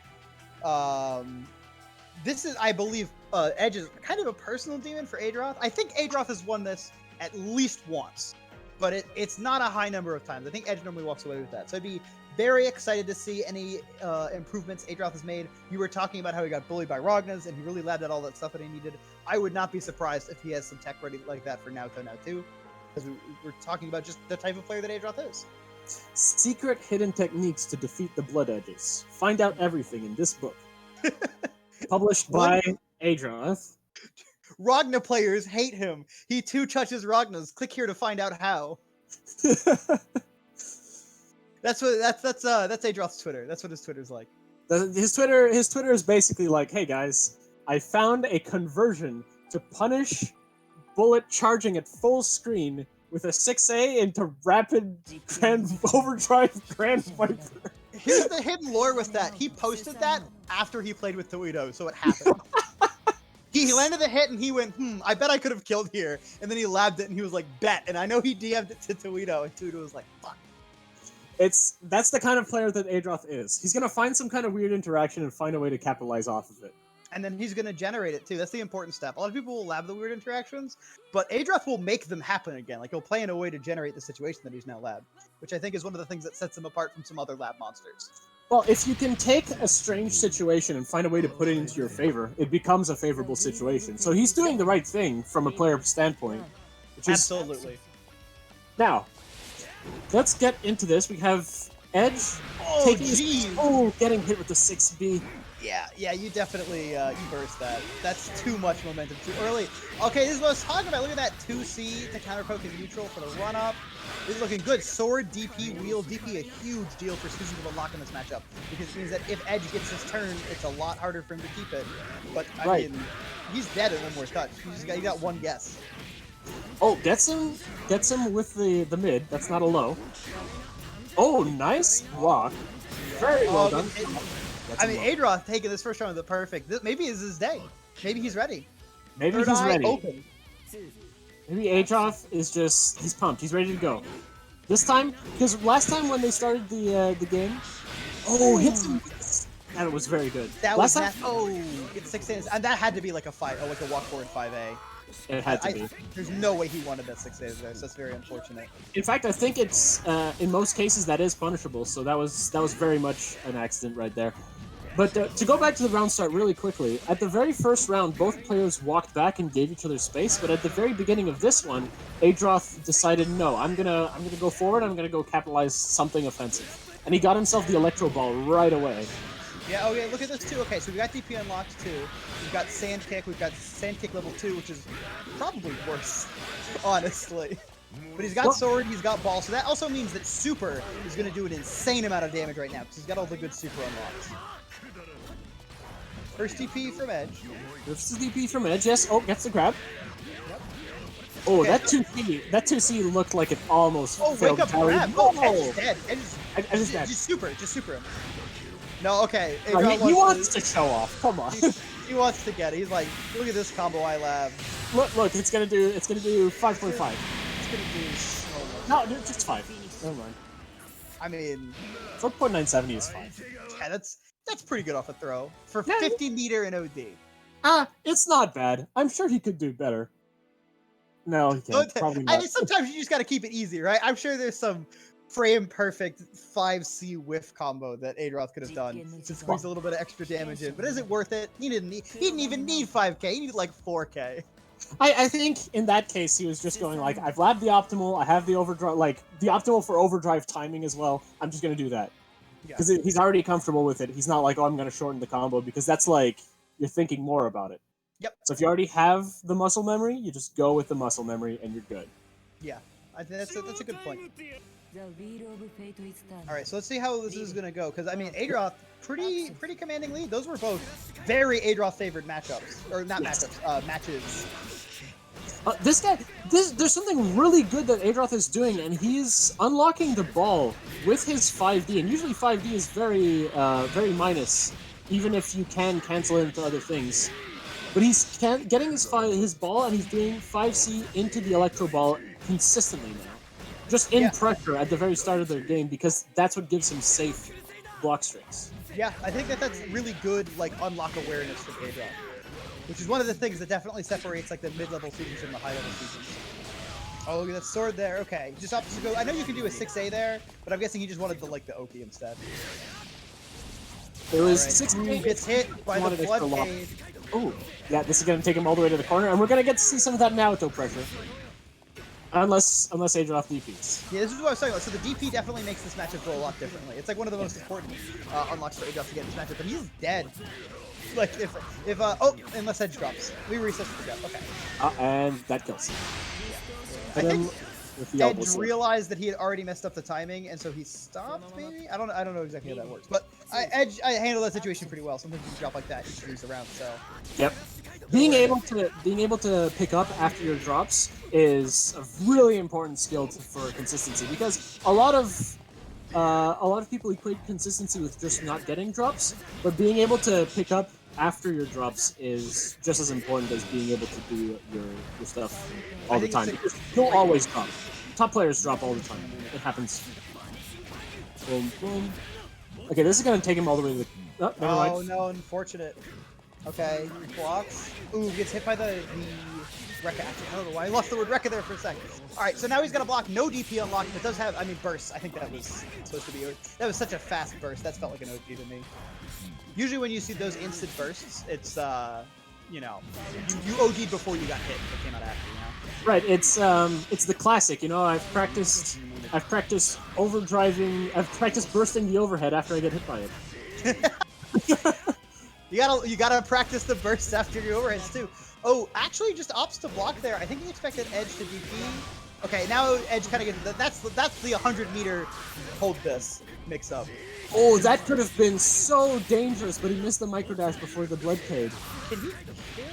No, I don't think he can kill here. Yeah. Not with I was wondering if he was gonna catch an OD there, but this is scary here. DP's out. All right, okay. He's got the meter behind it. Adroth respecting on wake up. Counter assault out. Gets hit by the JD. That button's good. Unfortunate. It's so good. And I mean, you see Adroth air dash in there, but there's 10 seconds on the clock, and Edge has OD and Adroth doesn't. He has to go in. She absolutely has to go in, but it's also like you saw the air dash, but also before that, when he did the counter assault, he didn't rush in straight afterwards because he realized the counter assault wasn't a counter hit, so he was going to be able to tech in midair. Yes, that was good situational awareness from Adroth. Yeah, so he had to go in, but he didn't try to go in at the riskiest of times. Just that this time, Edge was just like, "I'm going to do jump D," and D is so good at keeping space that if he was going to try to go for the timer end, it was going to be in his favor. So I'm going to keep my space. If you want to come to me, you put yourself at risk. Yeah, and one of the things is one of the good answers to Naoto jump D is trying to run under it, like the charge jump D. Yes. But Susanoo has a really hard time with that because of the startup on his run. He can't like, and I mean, it's, you know, if you get hit by the JD, you're in some trouble. Yes. So that's a kind of a risky situation for Adroth. I think he tried to go over it, but didn't quite get it. Anyway, just starting his turn. Overhead. Just round start 6B overhead. This is where we are right now. Yeah. Sometimes you gotta force your turn. He's like, you know what? Edge is playing pretty patient. Let me punish him for that. Let me start my turn first. Yeah, and he's with that 6B into the overhead at the very beginning of the round. He's trying to set the pace. I lost the last round. I'm going to try to get myself back in this mood for this one. 2 unlocks right now from Adroth, Sand Kick and Dodge Press, which might just be the 2 worst for this matchup, quite honestly. They don't do a lot for him. Tries to reversal super, doesn't get punished. That was interesting. So that's the thing with Naoto is to get the best punishes, you need to do micro dash before your button. So sometimes the micro dash is just, it's an awkward one to make and you just mess it up. Because it's not just, I'm going to press 5B, it's I'm going to press everything into 5B first. Yeah, there's definitely a lot of, you have to buffer a lot with it. Yes. One thing I will say, Edge Dark, very patient for a Naoto player. I see a lot of these guys go at it sometimes. And I don't think I've ever seen a Naoto DP as little as Adroth. Okay, I was talking shit about this button earlier, but here we go. Here we go. Edge is like in a bad way right now. Next touch is death. Adroth has the life lead. There's 24 seconds on the clock. You can see it too. Adroth kind of like backing off. He knows that he needs, like, if he doesn't actually have to do too much. He's just chilling. I actually... Okay. Oh, but he's dead. Well, I was looking at it because I was trying to figure out the health from the triangles right under them on the life bar, and I think they were pretty much tied. I think even Edge was a bit ahead because it's so hard to tell at a certain point. Yeah. I think Adroth had like a tiny lead, and I think that he realized that because he stopped going in. But unfortunately, really good anti-air confirm from Edge, locked that out. Oh I don't know. Doesn't let himself get reset. I am not letting myself get pranked, says Edge. No, it's not just a prank, bro. It's not just a prank. I am offended, and I will punish you. Yeah.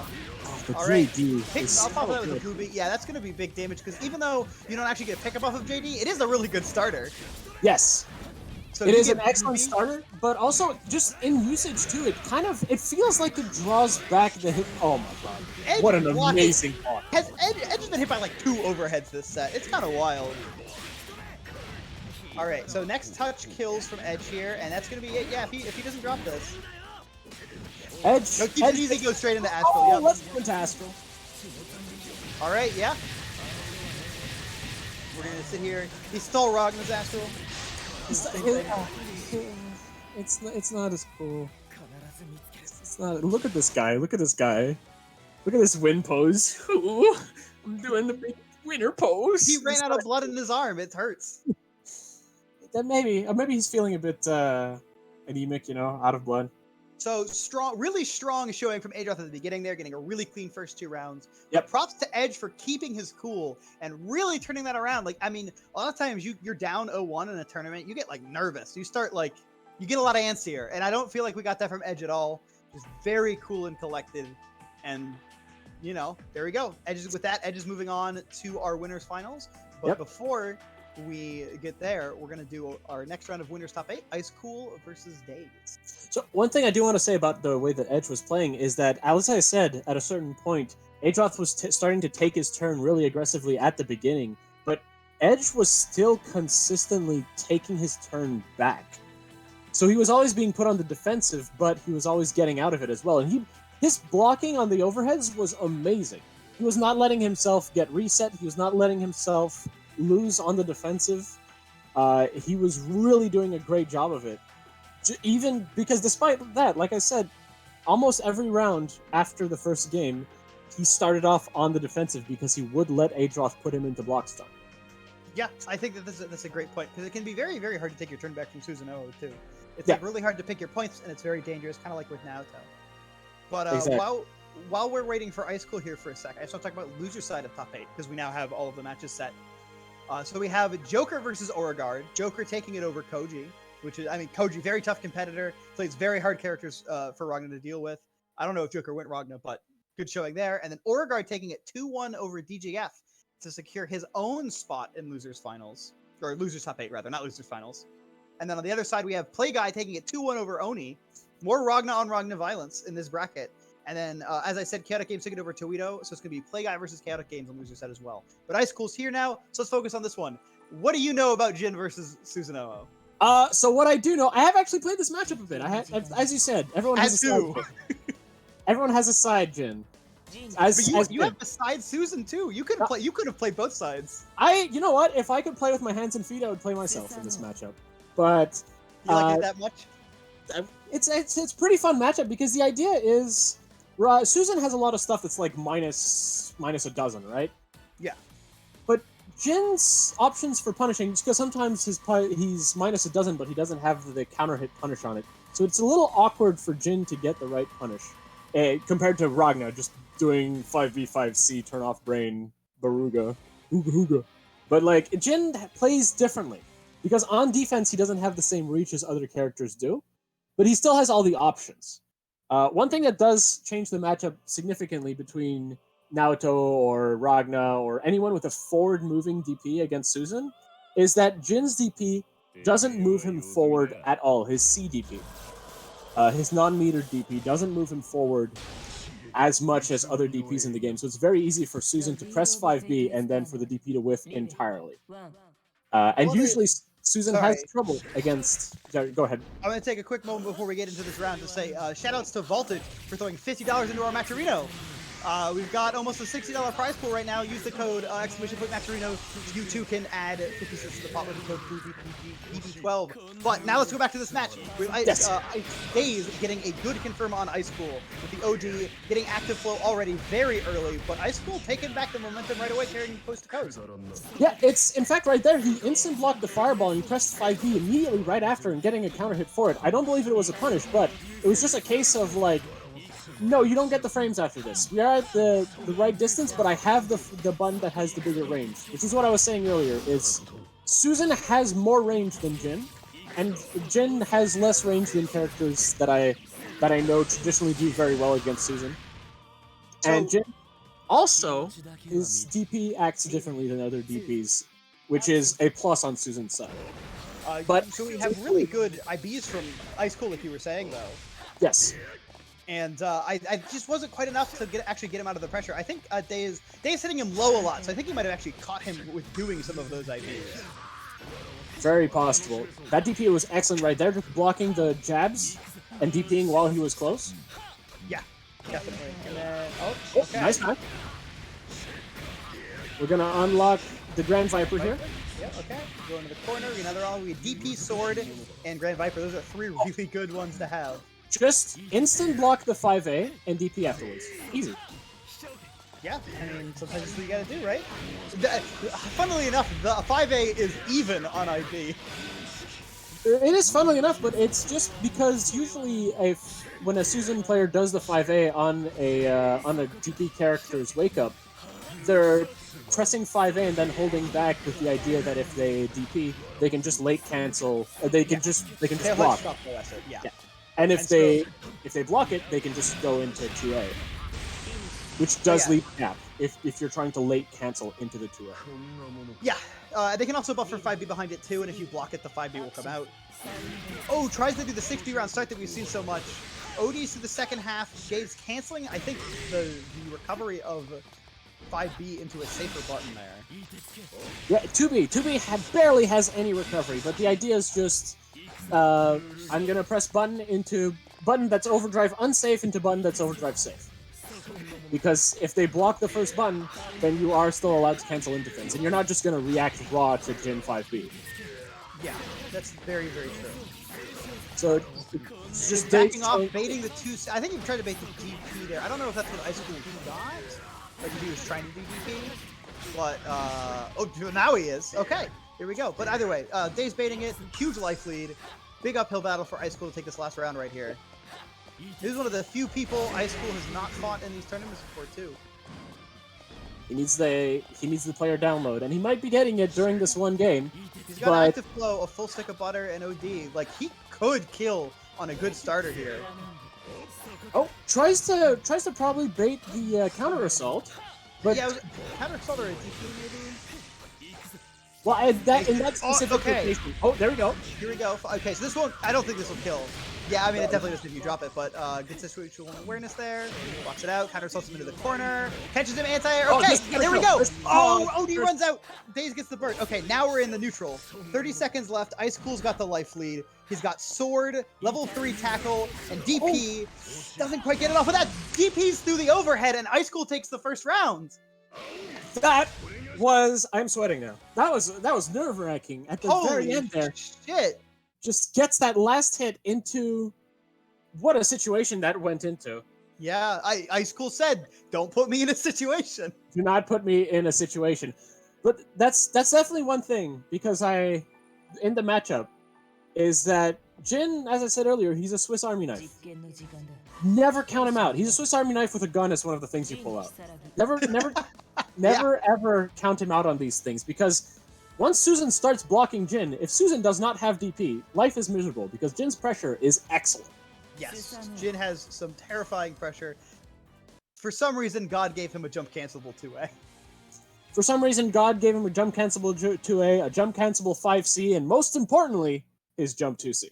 Maury, where's my jump cancelable 2A? Where's my jump 2C, which is just a button that I do, and it's all over the place, all under me. Alright, so ooh, wow, okay, safe jumps the anti-air there. Gets poked out though.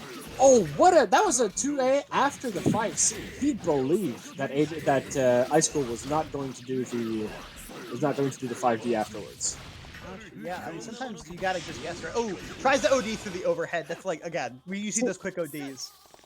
It's just a case of I practice ODing through the overhead, and it turns out that all it is oh, counter hit 6A here. I don't think we get a kill. Even if we cash an OD.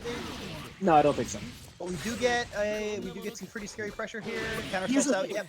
He doesn't have the meter to confirm off of a 6A. Oh, that's gonna hurt. This is gonna be big. Yeah, this is the momentum that Ice School needs here. Oh, I don't think he got to confirm that he was hoping for. He only got 4K. And then he got DP'd out. He might have been going for the specific unlocks. That's very unfortunate. Well, I mean, Dave's just doing a good job keeping that momentum there. Well, going back to the end of that round there, Jin is, unless you're going to win the game off of it, you don't always want to cash out with the overdrive at the end, just because you have a lot of options that, like, your 6A is just not going to confirm unless you have meter, but it doesn't have to confirm if it kills.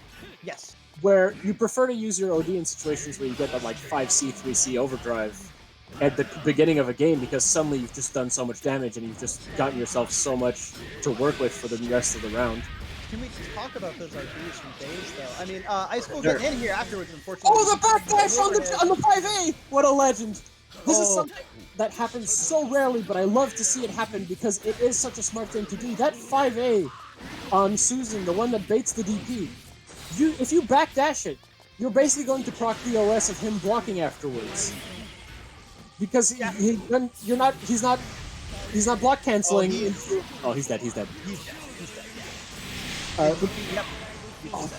Backdashing the 5A is actually super smart. I love to see it. It's definitely a good way to blow up the OS. I think if Susan is quick on their reactions, yes, because you won't proc the second hit, they can hit 5A again. You can get punished for that. But it is a hard situation for a lot of people to react to, and Days DPing out of it is a really good way to make that situation even harder to deal with. Yes. It is much harder for them to deal with, but it's the kind of thing where if you know it's going to happen, it's easy to call out. But you're relying on, if you whiff 5A, you get to block the DP. So if you press 5A 5B or 5A 5A, and you try to go for the backdash, well, you're not blocking the DP anymore.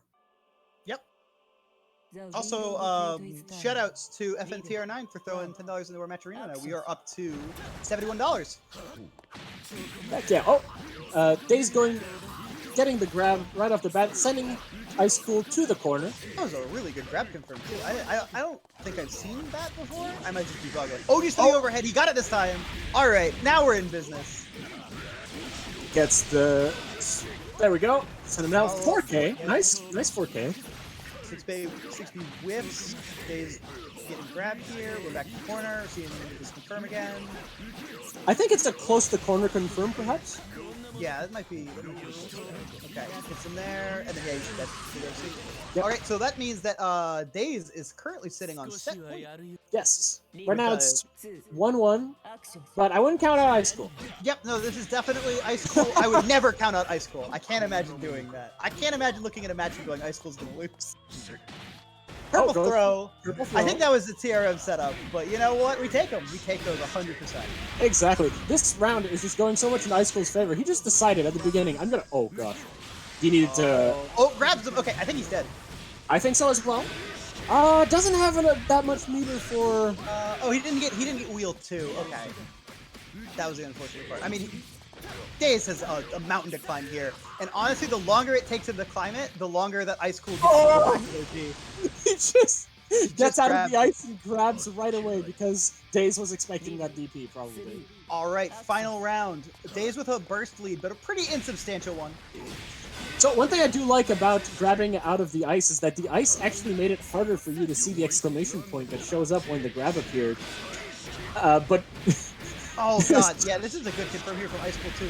So we've got Grand Viper, we've got Sand Kick, we've got DP, we've got Tackle level 2, and we got Wheel. That's a lot. Oh, right there, that was the backdash and back 5A into 2A to catch the backdash right there, and Ice Cool did a great job of doing it.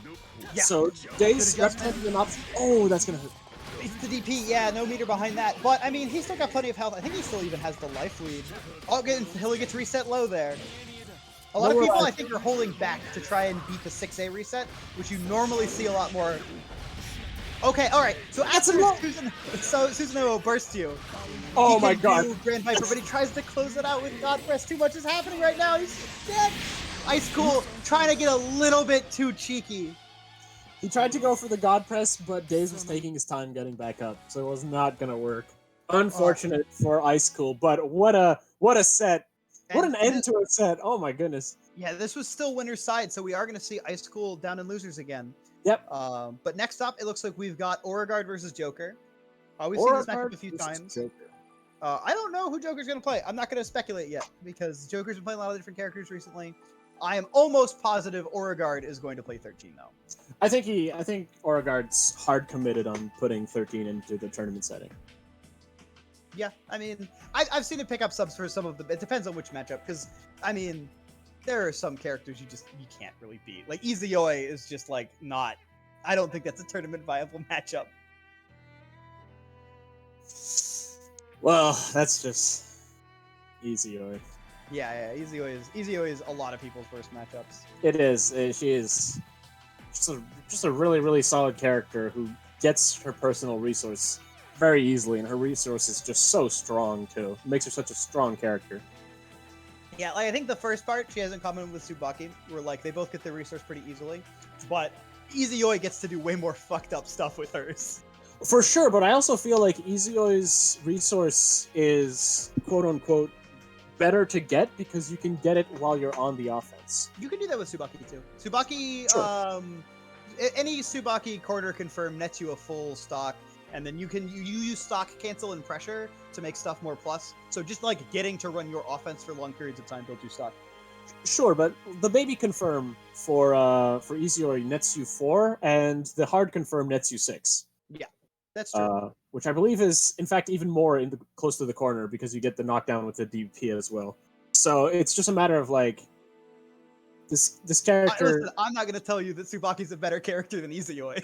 No, that's where we're going with this. I'm not where I'm going with it. I'm just saying that, like, on the offense, I also don't mean, like, just in combos. I mean in pressure as well. Oh, that's what I mean with, like, the Tsubaki stock cancel stuff.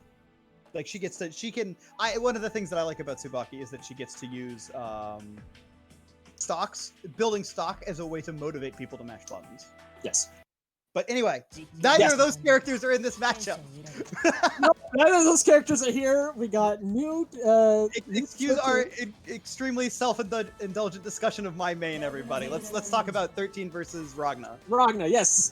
This is a matchup that is good for Ragna. Yeah, I mean, that doesn't surprise me too much. Because New's got a sad right got now. a hard life. Got a hard life out here. Yes.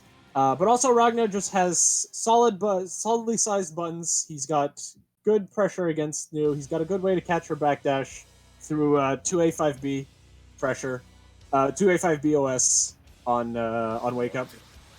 You can just do 2A, and if it whiffs you to 5B, and you can catch New at the very tip of your foot. Just Ragnar has basic movement options, so he's good against New. There you go. Yeah. I mean, you called it. There you go. You said it, and it happened. And look at how much are we taking for this? 3.5. 3.7. Oh god. 7.7. All right, and there's a 2B. There you go. Yep. Okay, so Beauregard one touch from death. Very unfortunate. Very unfortunate. And I mean, you're talking about Ragnar's consistent damage. We got 3K everything. So I'm actually going to say that I don't really agree with the usage of the crush trigger there specifically, because you could have done the same amount of damage without it, and you didn't need the extra active flow to kill. Yeah, that's fair. I think. Yeah, but I think a rapid would have been easier to use to clean out the rounds. I suppose. Well, okay. But Joker wins it out anyway. Gets the knock down. Oh, there's. First out, yeah, okay. I mean, let's just play some neutral catches to backdash. Ooh, that was. I don't know if that was on purpose. That was wild. I kind of wonder where that would have gone. That is a confirm. That is a confirm when they're airborne and you hit them low with the wheel. You would get the 5B, 6A, all sorts of stuff there that you can do. Set gravity seed. I don't think that I've seen it before, but oh yeah, okay, there we go. Beats the 2A mash there. I think Aura was expecting to grab. Nice counter assault, New. Oh, that was pain. Oh gosh. I mean, good stuff from Joker. You know, you get in there, you give him business. That was really good stuff. That awkward counter assault was definitely just kind of something happened there. Yeah. Something happened there. Really unfortunate. Oh god, if Joker wins this, he has to fight High School. We see that so much. Honestly, for those who don't know, Aura and Ice Cool are actually both Indiana. So Joker's running the Indiana train to Grand Finals if he wants to make it there. He's got to go through the whole state. He's got to go through the entire state of Indiana. Yeah, it's a long drive. It is. It's a pretty long drive. Yeah. But you know, Beauregard could stop that drive right now. Yep. But going from that first round, it looks like Joker's gained a certain amount of momentum. Oh hey, nice. You talked about that earlier when you IB the Hellsing you punish. So that's the one thing that I'm unsure of, if the punish still works if you air IB it. You are more plus, but you have to land. So it's probably height dependent. Yeah. Okay. Oh, respecting that Hellsfang a little too much, I feel. Blocking it twice. Oh, just get out. The gravity seed, put yourself back into the solid position. Nice hit there. Unfortunate that it didn't follow through. Oh, which I think that's 6D, or 4D rather. 2D. I don't know which one. The boofing the anti-air. And then, oh yeah, okay, there we go. Gets hit, bursts out of the 6B. Meaties with sword. Joker tries to do something with hit. Okay, this is. Oh no! Gravity Seed was out, so I think Joker didn't dash as far as he might have intended to. Well, here's the thing too: is that there was one of the swords set in the air behind New, so all that Aura had to do was just let her rip, which happened because he ran up and did 2D. Speaking about letting it rip, there's the Gauntlet Hades, and Aura is dead. Aura is dead. So Joker is sitting on set point right now. Sitting on set point, but that was a solid round on Beauregard. I believe, like, if Beauregard keeps it up, he might be able to take it back from there. Yeah, I wouldn't count Beauregard out. He's had some really impressive runs out here on Boston Blue Beat, but right now, Joker definitely dominantly in the lead. Yeah, okay, there we go. That air hit 5B, great confirm from Joker there, recognizing that that's going to be an air hit. I'm imagining that confirm changes quite a bit compared to the ground one.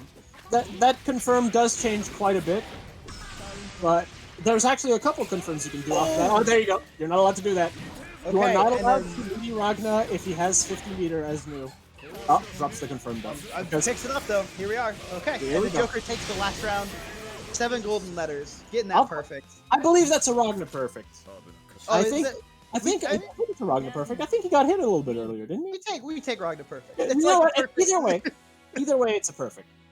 Sometimes So you gotta top off between rounds. So that was a really solid showing by Joker there. It's just like, all right, I'm just gonna use my basic movement options and win against New. Though he did do a lot of. Let me just do a Hellsfang in neutral. He did that a couple of times. He was having a good time. Sometimes you got to make sure they're thinking about the Hellsfang. But next up, we have 2 first-time top 8ers at Boston Blue Beat. I do not believe Playguy has made top 8 before here. And we've got Chaotic Games, who this is his first week entering, so I believe. So this is, of course, his first time making top 8. So this will be exciting. Yes. In fact, this matchup sucks for Azrael. Yeah, here's the thing, though. It sucks for Azrael if the Ragnar player is playing it right. Yes. Because if Ragnar just tries to go in, Azrael will blow him up. Yep. But if Ragnar's playing it right, playing at the tip of his foot, he's doing a great job. Or if he's just doing a lot of jump back, a lot of just taking his time in neutral, you can have a great time in this matchup. But it's just a matter of you can't let yourself get too aggressive. That's the kind of stuff that we've seen from Playguy earlier in this bracket, though. So I think it's going to come down to his personal knowledge of this matchup and some of Azrael's gimmicks. Exactly. So, like, already Playguy has the right mindset for playing in this matchup. So let's see how well he does, and let's see how many cross-up dividers he does. That's the most important part. Yeah, I mean, if he gets on the board, he's definitively in the lead. He'll win the tournament for you. Yeah, he'll win the tournament for me. And then I'll have to disown Onikage. Oh, Oni. Maybe he did him off stream. We'll have to ask. Maybe he did him off stream. You know, I'll give him the benefit of the doubt. He'll just become my second favorite. All right, here we go. Jump back, jump A, keeping his distance. Ooh, anti-air 5-8. Yeah, that's really good in this matchup. Picks it up. Full confirm. Doesn't cover the Azrael backdash, but I mean, like, you gotta take a risk. It's DP or backdash in mid-screen. The DDP is also not the greatest. This is big. Double weak point here. If he wants it, he does. So yeah, we're gonna get that, and then we're also gonna get safe jump Oki, right? He's gonna go for the okay, just ups for 3D. So just do the safe jump. DP's one block DP. Let's go. Side swap TK guard crush. That's interesting. I've never seen that option before. Oh, nice. Gets the hit. Okay, good pick up. Building back some of this life. Still in a pretty easy one-touch range, but maybe moves him out of the range of some lower confirms. Actually, I think the life game would have saved him from this DP. DP again. Oh, blocks the cross-up, though. Very well. Yep. Hits it with the reverse 5B, no pickup. Ooh. That was actually confirmable. Counter hit 5B in the air. You could have confirmed afterwards, but he probably was not ready for it. Yeah, it's a tough one. Oh, backdash out of the dead spike. That's that's such good spaces. That's spaces right there. Textbooks footsies. Put that in the dictionary. Check this out. Check this out. He's gonna do wake up DP. Oh no, he didn't do it. Baits it. Okay, just wake up backdash. Mixing it up. Yeah, it's take your time. 16 seconds on the clock. Someone Playguy's gotta do something here. Oh yeah. Okay, doesn't die. Baits the counter assault. Living doesn't. Oh, just fuzzy low. Oh, because he was crouching there because he was standing, but he had the red exclamation point. Yeah. Very unfortunate. Really good showing for the first round from Playguy though. I really like that at the end, instead of trying to rush in and do something with those last 10 seconds. Oh, nice. Ready for the DP clash. All right. Also, to answer the chat, yes, Azrael does have unblockable setups. You just have to have absolutely no resources and double weak points. I'm surprised that 5B didn't punish there. He did instant block the 3C. 3C can be really, really hard to punish, and at some spacing, it can be tough too. If you're not like mashing it, like as soon as you're out of hit stun, it can be tough. He's only like minus like, I think like 12, and then it pushes you back pretty far. Well, he pressed 5B right after though. Maybe just missed the window, so he didn't buff right out. Right, it happens. All right. Oh, goes for the confirm, send him to the corner. Oh. Okay. Hit him low. All right. Pretty definitive health lead here. Next touch should kill from Playguy. Oh, okay. There we go. And he has the meter for it too. Yep. All right. Goes for the simple confirm. Nice. That was really, really good play from Playguy today. Man, Playguy is a guy who can play. He's doing pretty well. Yeah. Oh, nice instant block. All right. That can be really hard to do on that too. That's tough. I guess hit for the 5D though. Nothing to Oh, confirm. once again.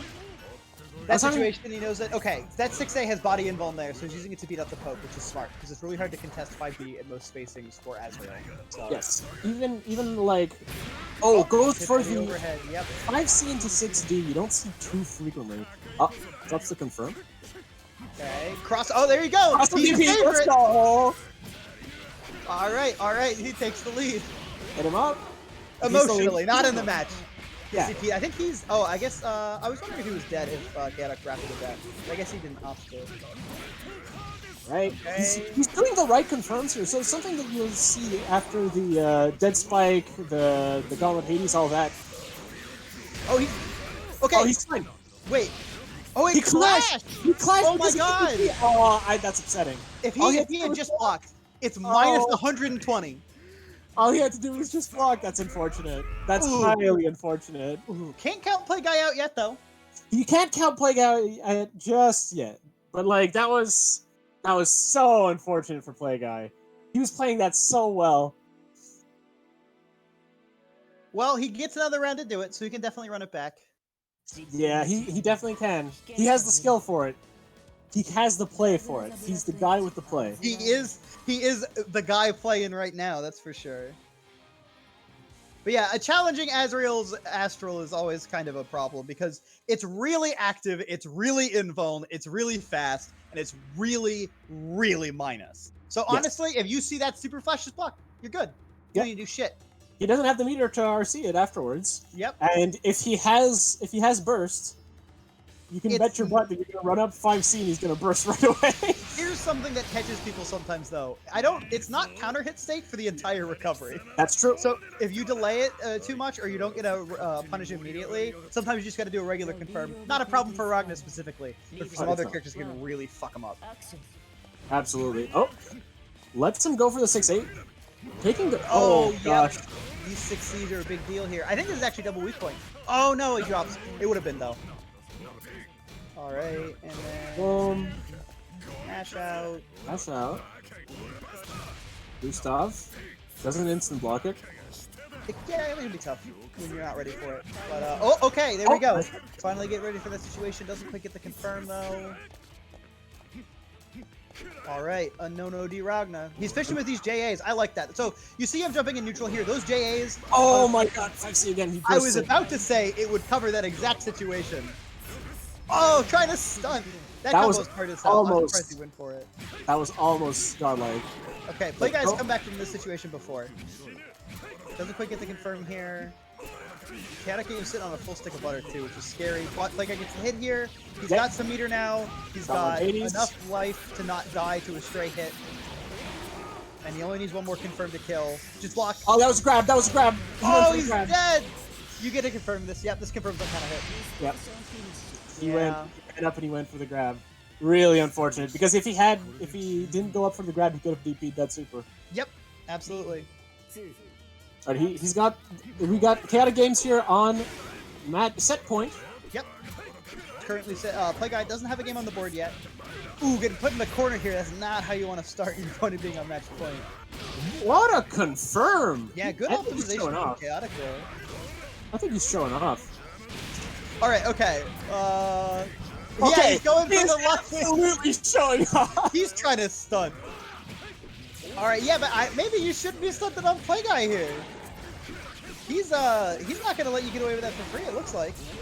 Yeah, we get devoured by darkness to a very healthy chunk of life back. Almost back at half health. Jesus. I always forget how much that does. Oh yeah. It heals so much. Oh, nice anti-air. Yep. Okay. A good. Gets in there. Hit by the JB, unfortunately. Blocking. Mash out. All right. Mash. And he's gonna get the confirm off of it too. Yep. So one more touch. I mean, Chaotic Games hubris might cost him this round. Got us desire for swag combos. Oh, okay. Yeah, he's dead if this doesn't if he doesn't drop it. Oh no, never mind. Too many 5As at the beginning. I think. Too many 5As, yes sir. Oh, gets hit. Kind of hit 5B. Oh, got hit cross back. He still has. Okay, Chaotic trying to bait it. He wants it. Oh, he gets hit. Tries to bait the burst again. Play Guy holding onto it. Gets the OD. EA's no punish from Chaotic Games because we can't get it. Anti-airs the Nightmare Edge to seal out the set. Good shit from Play Guy. Chaotic Games just a little bit too clean today. A little bit too. You know what? When he was going for those, cool combos and dropping them, I'm gonna deduct that from his clean points. He was clean -1. He was clean minus at least 2. Okay, all right, fair. But good shit from Play Guy. We got another Ragna to watch out for. Why are all of the good up and comers? Why do they play Ragna, man?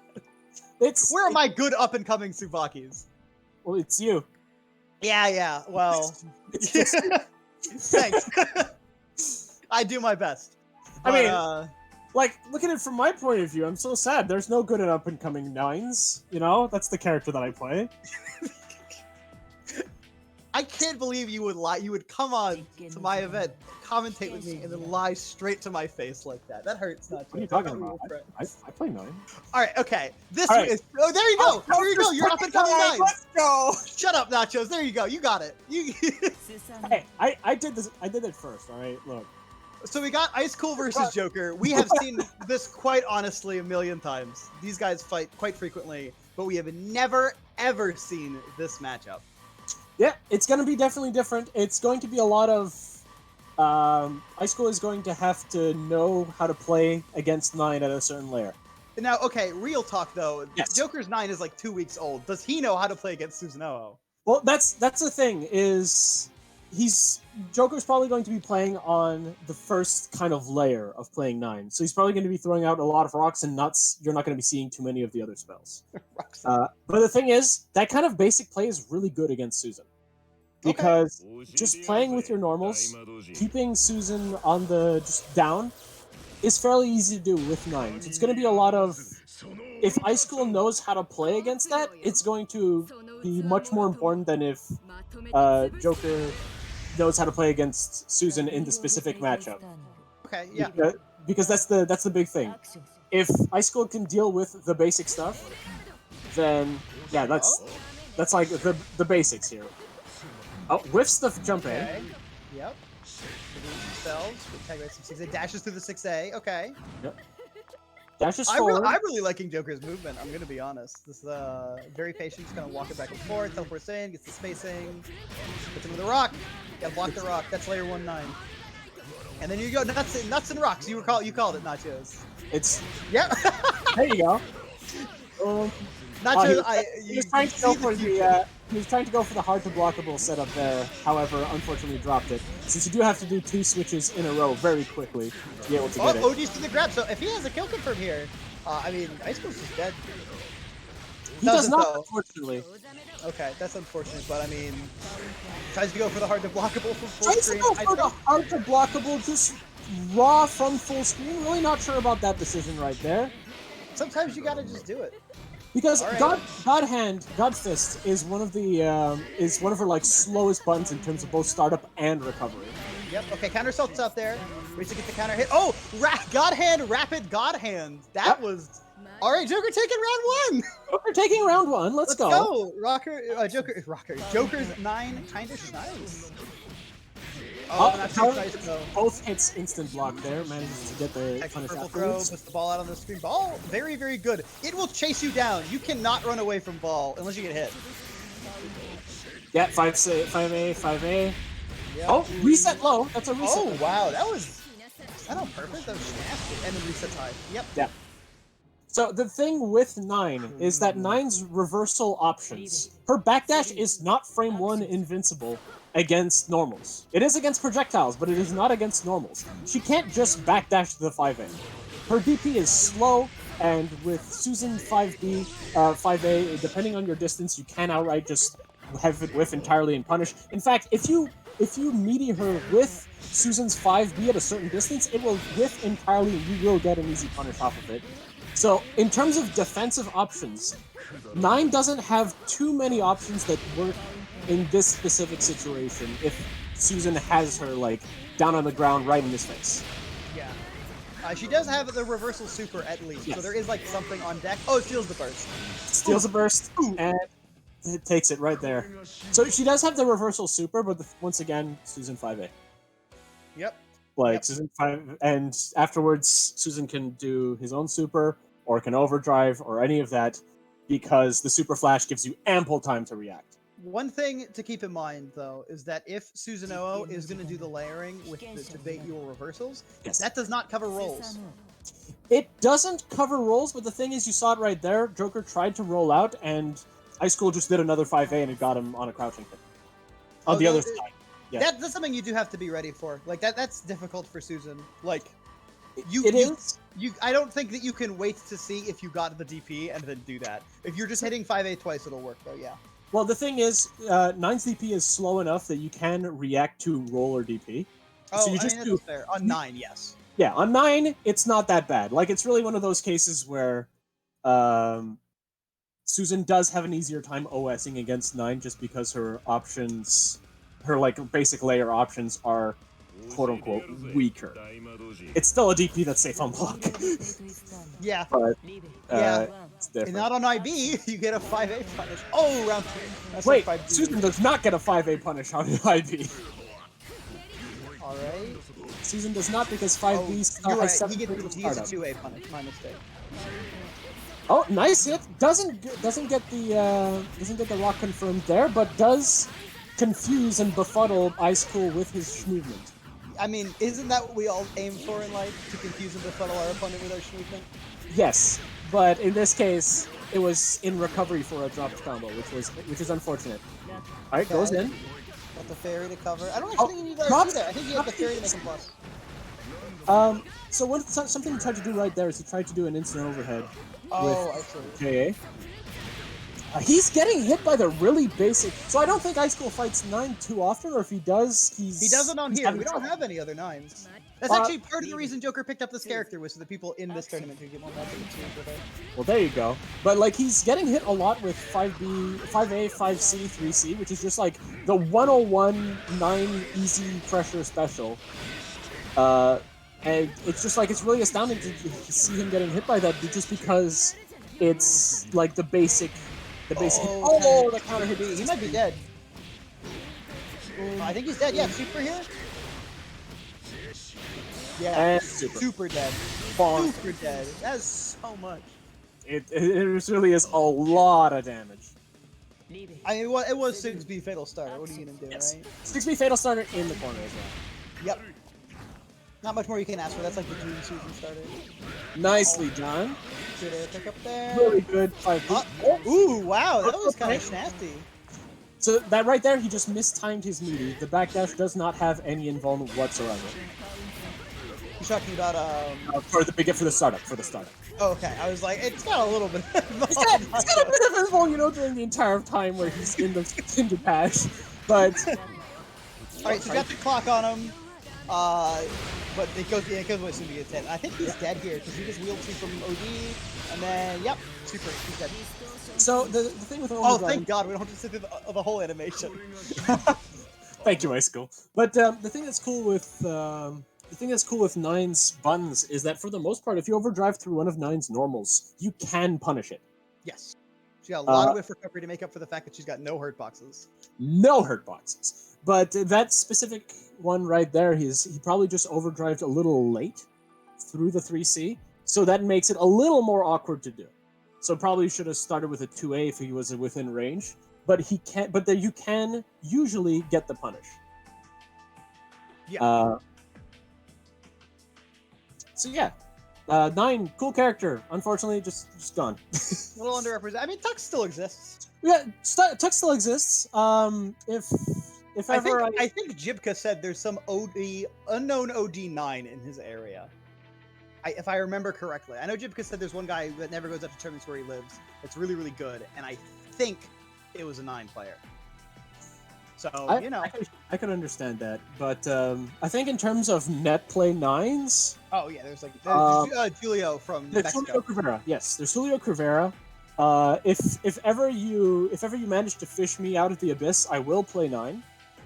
Yeah, it's tough though. It's I gotta use a lot of lures. It's like a gotcha game. We use sometimes nachos. I'm glad we got you on the mic this week. Yeah, you pulled me out of playing Warhammer Total War. I even like last week, I think I renamed one of my dwarf heroes to be Blaze Blue Central Fiction. So I was playing Blaze Blue. Ah, yes, I see how it is. But you know who else is playing Blaze Blue? Chaotic Games and Adroth. Right Yes, now, they we got are. another Susan, Right as now- we always do. Right now we got Azrael versus Susan. We've seen this already today, but once again, two very explosive characters. And not the same people. This is not Ice Cool Chaotic. This is Adroth Chaotic. Yes, but it is chaotic. Yes. It's a very Um, chaotic matchup. The very games, chaotic. The games are a little chaotic. The games are a I little. will give it to them. So let's see. These are. I'm interested to see what tech Adroth has for this matchup. I want to know what he's got in the back pocket for this. We'll see. We'll see. Because he might just pull out some really cool combos just because Azrael has a big hitbox. Oh, just going for the Growler. Yep. Okay. Punish You with need the to Growler. Don't try it. I've seen this before. Oh wow! Instant. I don't think I've ever seen instant. I wonder if that's what he wanted. I'm not sure, but it worked out for him. Yeah. With a hit, send him in. Okay. Doesn't block the overhead. We have a weak point, so we get a wheel confirm. Ironically, if he blocks the overhead does more damage on RC if you don't have the weak point. Yeah, it's true, isn't it? It's because of the. Did you pop it when you do the second one? So Right. if you don't already have the weak point, you can go into Valiant, and you can't do that if you pop the weak point in RC. Very true. But if you have the weak point, isn't it that you're in a staggered state? So you can do a lot of stuff off of that, like 5D, I believe 5D RC 3C works, but not only if... on counter hit. It does if you do. Oh, sorry, 5D RC works. 5D RC 3C works. 5D counter hit 3C works. But if you only pop the weak point, you can't get 3C. Anyway, Adroth bursting out here to kind of go back to neutral. Good absorb from Chaotic Games. That fireball is going to be very useful for playing this neutral later. Oh yeah, okay, look at that. Oh, They get nice. the pickup that he wouldn't have normally been able to. Really good uses there. And there we go. 5D RC 3C. Boom. And we're gonna get some good damage. There's like 4K-ish. There's some safe jump afterwards. Those 6A into 6B combos are a lot harder than they Oh, I look. think he's dead. Yeah, he's dead. Yeah, he's Pop dead. OD into... Oh, no. Oh, no. I don't know. I think, yeah, he could have just ended that a lot earlier by doing OD and then spending 50 meter. Super. That has a lot of minimum damage here. But now Adroth's got an opportunity to get back into this game. One more touch, honestly. If he gets the right starter. He just did half of Azrael's life right off the bat. But now Azrael has a stock of Phalanx. Blocks it. Fires it off. Gets hit. Let's see what we're gonna do. Okay. Oh no! Oh. He didn't think that he would block the wheel. What But I think he's dead here. Oh no! 5A into 2C. He dropped that combo. That was supposed to connect. But he does have the life lead again, so he only has to live for like 10 more seconds. They trade. Oh. Okay, he doesn't have the life lead anymore. Oh, Chaotic takes the first game, and what a chaotic end to it. Oh my goodness Wow. gracious. Yeah. Good stuff, though. I don't think Chaotic can get away with some of the stunting that I think he's trying to do. Yeah, he's still like that scramble at the end showed a very strong just sense of he knew how he was doing things. That was very impressive. Yeah. Good showing from Adroth there on that first game. I definitely wouldn't count him out after those. No, I believe Adroth can still pull through, but it's just a matter of now he has to win 2 in a row. But during the end there, he was catching on. He was starting to get a better feel for it. Maybe he gets the download. Maybe he got the download. A winner of this fight's Ice School too, so we might get to see a Susan Mirror or Chaotic Games gets to get his run back on Ice School. Susan Mirror sounds a bit. Ice School hates it. Yeah. I think they both hate it, but I know that Ice School hates it more. Susan One Mirror, time we asked them about playing against each other in like a first and or something. Ice School's like, I'm not gonna do it. I'm not gonna. I don't wanna. Big fairness. Power to him. Probably how you feel about the Ragnar Mirror. Well, I still like the Ragnar Mirror, but it's stressful. Both of these characters are very stressful. Yes. That we're seeing on the screen right now. So props to both of them keeping their cool really well. Oh, gosh. Okay. Okay.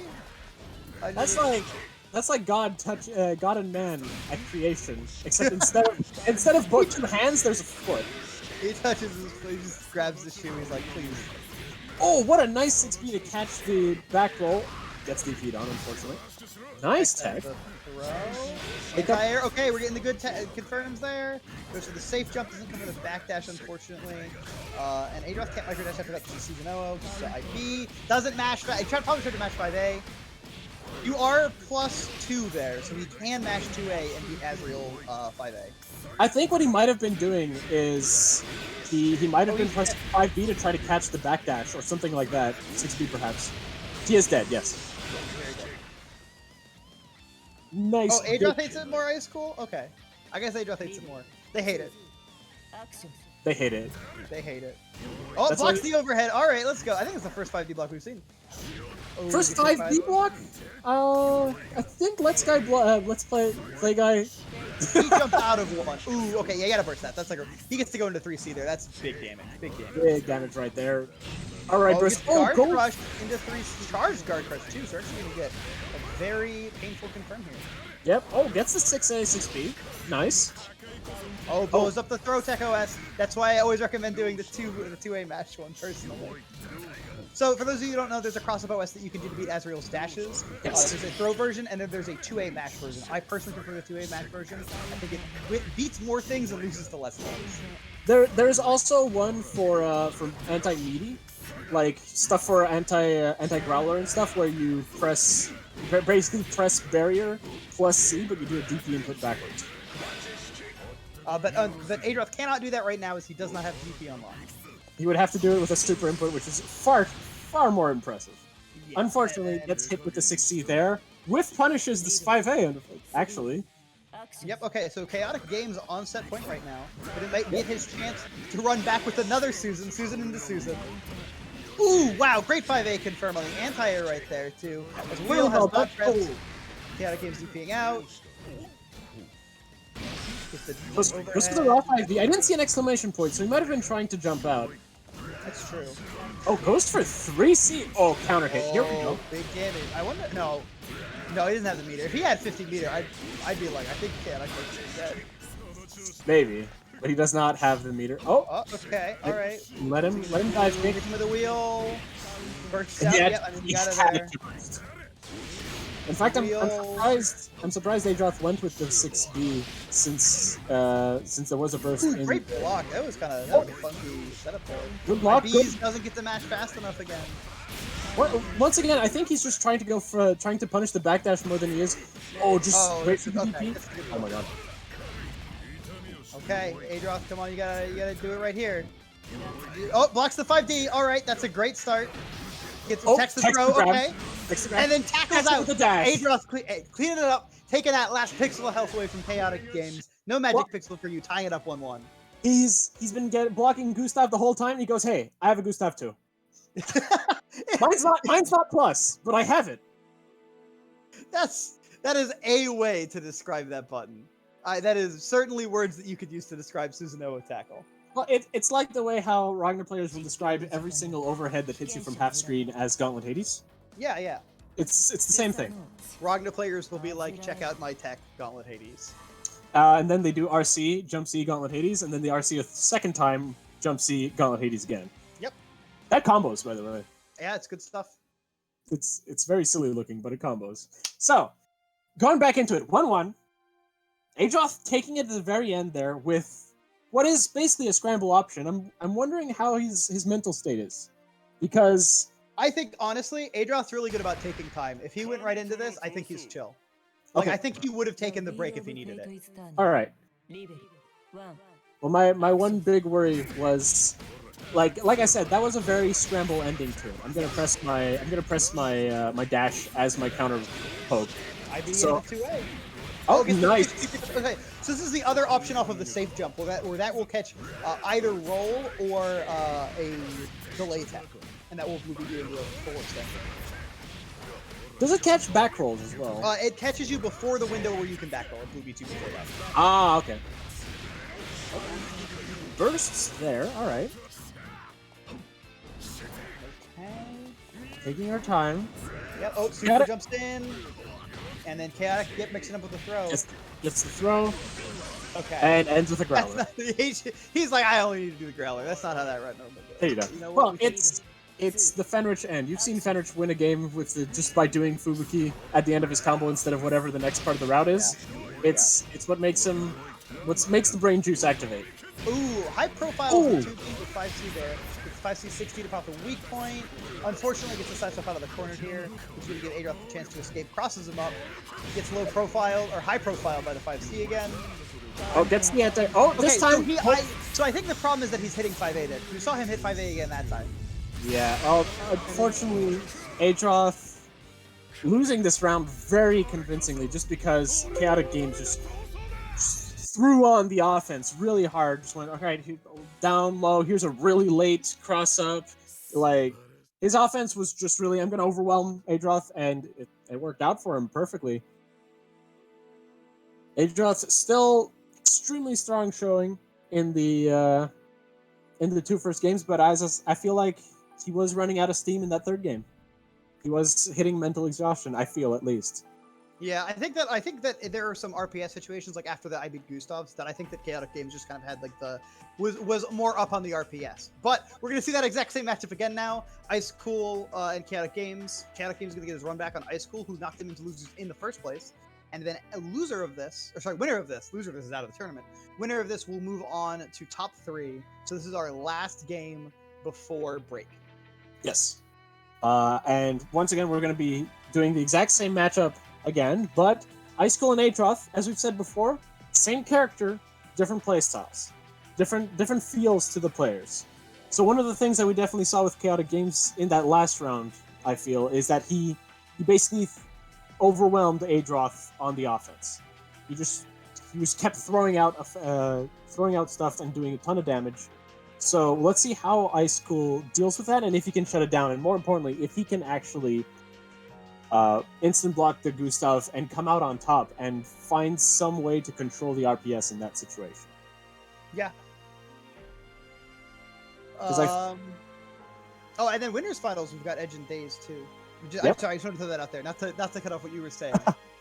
Well, we have 2 people that we've never seen in the top 4 before. Yes. So I'm excited for that. We've seen Ice Cool and Edge here before. I'm excited to see them again. Never going to be upset to have them, 2 very solid tournament players in our top 4. But it's nice to get some new blood in there as well. So thank you, everybody. And then, so Ice Cool versus Chaotic here. Ice Cool did take it before. Yes. He took it 2-0 too, like pretty clean. Yes. And Chaotic had kind of a slobber knocker with Adroth. Do you think Chaotic has had enough time to kind of adjust to the matchup? Because the one thing that might happen though is now you have this thing where he's playing against Adroth and not Susanoo, where like you'll fight one Ragna player into another Ragna player, and one Ragna player conditions you to lose to the next Ragna player. So I feel like that might be the case. I also feel like Ice Cool just might have a better, because remember last time it was very much Chaotic Games was doing some wild stuff, and Ice Cool was just taking his time for taking his turn and properly just getting the stuff. Just probably getting the hits that he needs, just like in between.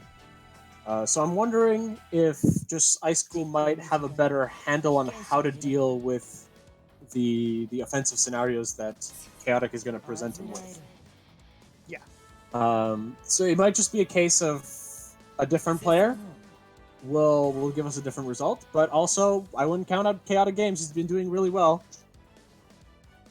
He might have just completely acclimated. Perhaps last time he hadn't finished warming up, and now he's fully warmed up. And the games will truly be chaotic. Before they were more like hectic. Yeah, but before they were like messy and disorderly. Now they're chaotic. All right. So, Azrael versus Susan. Okay, so we get the JR block early. Right off the bat, Ice Cool going for the jump forward. Oh yeah, okay. Chaotic Game's been doing a lot of this, where he tries to bait the. He tries to bait the 6A with Growler. Yes, thank you. I don't know why I lost my train of thought there, but he picked it up. He's been doing it a lot, and Ice Cool feels ready for it this time. Oh, okay, gets the 5D mash out here. Yep, that's going to be a big deal. Yeah. We've got God Press unlocked, we've got Wheel, we've got DP, we've got Tackle 2. We're going to OS Azrael's DP, which every character in the game can do. Yes. And then for 6A, we're doing the unlocks. We got Wheel 2, so next confirm should actually just kill. But he's not going to get one here. That's very, very safe. Gets him with the backdash. Okay, we have the 50-meter on deck. He's going to get it during this extension that he drops. No, I think he had that. He didn't have the the proper size there. Just mashing out the electric ball. Okay, and he catches the backdash with Wheel. All right. Catches a backdash with Wheel's pillar specifically, which is something he only gets at level 2. Yes, the pillar itself is plus. If you block just the Wheel, you can punish. Also, a thing that I like to talk about for punishing the pillar, it is way more visually active than the frame data is. If you've seen the pillar, you're probably already good to punish him, like if you're mentally reacting to it. Okay, we got double weak point set up here. Overhead foul. Oh my god. 5A, 5A, 5A confirm. Let's go. He's just clowning. He might just be clowning. He might just be going like. Okay. Oh, so it's cool. Gotta be careful. I mean, he's gotta be dead actually. Even if that didn't quite kill, you already see the RC on deck. He gets 2D 60 there for like a little bit more, which would have been enough. Yep. So now here we are, once again. High School showing some offense in these round starts. Goes for the overhead. I think he tried to catch the backdash, but maybe get the time. Oh, I trade on that. I think it was a case where he did the 6B as to catch the no-tech. I believe it, yeah. I think if he delays that, I believe he can't get the backdash. OD's through this, okay. OD's through the crush here. Alright. This time he's gonna get the Wheel 2. Everything. For unlock. Alright. Oh, he's trying to do a 6A. I don't know if he wanted that. Yeah, I'm not sure if that 6A was on purpose or not, but... Well, we got everything, so we can do what he wants here. Oh, good airstring. That can be like a really hard situation to get, and then he gets the IB, but unfortunately can't get out of the way to not have to block it. Hits the 2C's extended hurt box there with an air move from pretty far away, which is unexpected. Hits him below. Oh no, he doesn't have the meter. But this is gonna hurt. Right? He's okay. It's gonna hurt. Let's go. String. Okay, just needs to get one more touch. Okay. Gets the DP here. So Azrael's DP. Just DP out. Netta, unfortunately. Well, I mean, yeah, Ice Coast DP. So not DP. Azrael's OD mostly just lets him do sick Netta combos. Yes. Doesn't really give him. It gives him actually nothing in neutral. And then on offense, it just lets him special cancel his drive moves, which doesn't really give him too much because, I mean, it lets you assert off of a button that's +2, or it lets you make your overhead less safe. Actually, less safe. You can't. It's -3. All of the specials except Gustav are more vulnerable, and if they're mashing on your 5D, they're gonna lose to Gustav. I believe. Sure. I'm memeing a little bit with the less safe because it does give you a frame trap option, but like it's not all of your options make you overall less safe than 5D usually does. Fair. Alright, so here we are. Nice block on the 3C. Backdash the overhead. Get the booby pick up here. So we're actually going to get a full extension off of this.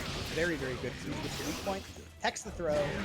Catches the 6C with JC, but no pickup there because of the spacing. Just goes for this. Tries to spin no tech again.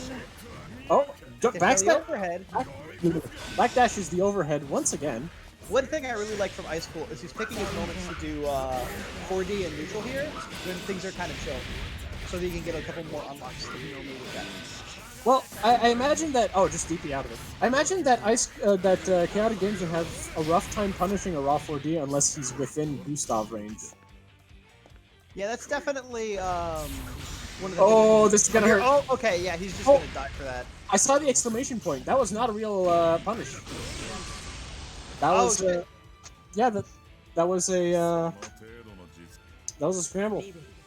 Yeah, I mean, I wouldn't have blocked the 5D in that situation either, but Chaotic Games here, sitting on match point. Oh, really nice little slide into smacking Azrael there. Susan's dash startup looking very weird when he does a micro dash. micro quote dash. Oh, gets the hit there. Does not get the full confirm, unfortunately. I think he's trying to bait. I don't know what he's trying to bait. Maybe the DP with all these jump cancel options, but this is going to be a pretty heavy chunk of damage. Ice Cool's going to have to guess for game right here. He's only got 50 meter. If he counter assaults out here, he's actually going to lose to the unblockable. But he just loses to the low. And then Kadak is going to take it. Yeah, so unfortunately. We are going to move on to, we're moving on to top 3. Hold up. Get a little break. Is this 1-1? Oh shit, you're right. Oh my god.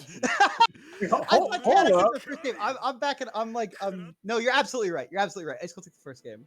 Hold up now. I'm bugging.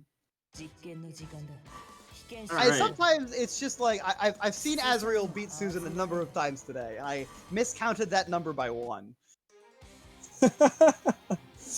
So, it can still go either way. Let's see. Ice Cool. Now that I know that Ice Cool's got a round in here, he is definitely not out. Yeah. I only think Ice Cool's out when he's lost the set. There you go. I don't know. For a second there, you were very quick to believe he was done. Oh no, that's because I thought we were done, but we aren't. So yeah, he's definitely in this. Gets the pick up with some speed there. So yeah, so we see in these situations where Chaotic tries to bait the 6A, Ice Cool does a good job of just taking the time to 4D and maybe get some seals unlocked, getting some advantage that normally he can't really do much. Oh, blocks the 5D. Nice hit there. Okay, yeah, we're doing some magic into the 6D. RCs it, so he gets a better confirm. Well, so whiff into reset, but doesn't get a pickup off of it because it's like a straight hit of Grand Viper. That's not gonna go very well. Oh, accidental backdash there. Lands him in the corner, unfortunately. Ooh, gets the hit. Overhead. Throw. Okay, I mean, this is going to be double weak point here. So, did you see that though? It was jump B, I think, into whiff J2D into grab. Yeah, that was kind of cheeky. Okay, good block from Ice Cool. Counter salts out. But now, I mean, he still has OD. Never mind. So he can't get unblockable as long as he has OD. Actually, if Chaotic Games goes for it, he'll die. Yeah. Okay, tries to cover the backdash. Doesn't quite get it. Let's go fishing with jump C. That's the one thing with the DP is that it. Oh, that's not where you want to DP. Okay, catches the cross up though. He's counter assaulted out, but he does have all of his stuff unlocked. And catches it with the JC. All right. Jump JC. That's the fishing hook. And he's got a good catch today. Yeah, yeah. He's gonna catch a round. He's gonna catch set point actually. Set point, but let's see. He still has to pull. Still has to pull through. He does. I mean, I wouldn't cut anyone out yet, but Ice Cool with the lead, get a hit here, knocked down. Kadak gonna take the lead, grabs him out of the guard crush. Grab him out of guard crush, sure. We're gonna see a nice little combo here. Let's see what he drops. Oh wait, is that maybe that was an intentional reset? That was kind of nasty. I got hit for sure.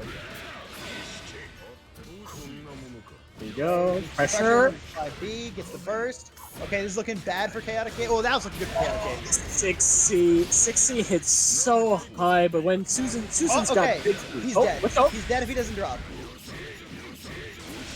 Okay, yep. Let's go. Super. All right. Ice Cool is going to win, not Chaotic Games like I mistakenly said earlier.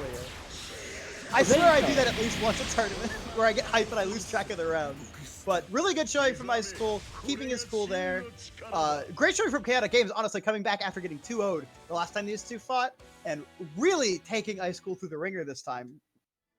Yeah, that was really well done on Chaotic Games' part. A lot of he adapted really well to not only just fighting the character but also fighting the player. Yes, did really solid over there. So that will take us to our top 3, which is going to be Edge Dark and Days and Winners, with Ice Cool waiting for them down in Losers. Before we go to the top 3, a couple of quick announcements. Obviously, again, we've got our match arena right now sitting at a pretty $72. You can enter the code BluebeatBB12 to add 50 cents to the pot. You can, if you hit the exclamation point match arena, it'll bring up the link right there, as I see some people are already doing. On top of that, this weekend we are being featured in Look Alive. Specifically tomorrow at 6:05 p.m. EST, we're going to be on Combo Breaker streams. Be sure to tune in and see what we're doing. I want to talk about some of the other tournaments we got going on for CF. We got Mid-Level Masters going on PC.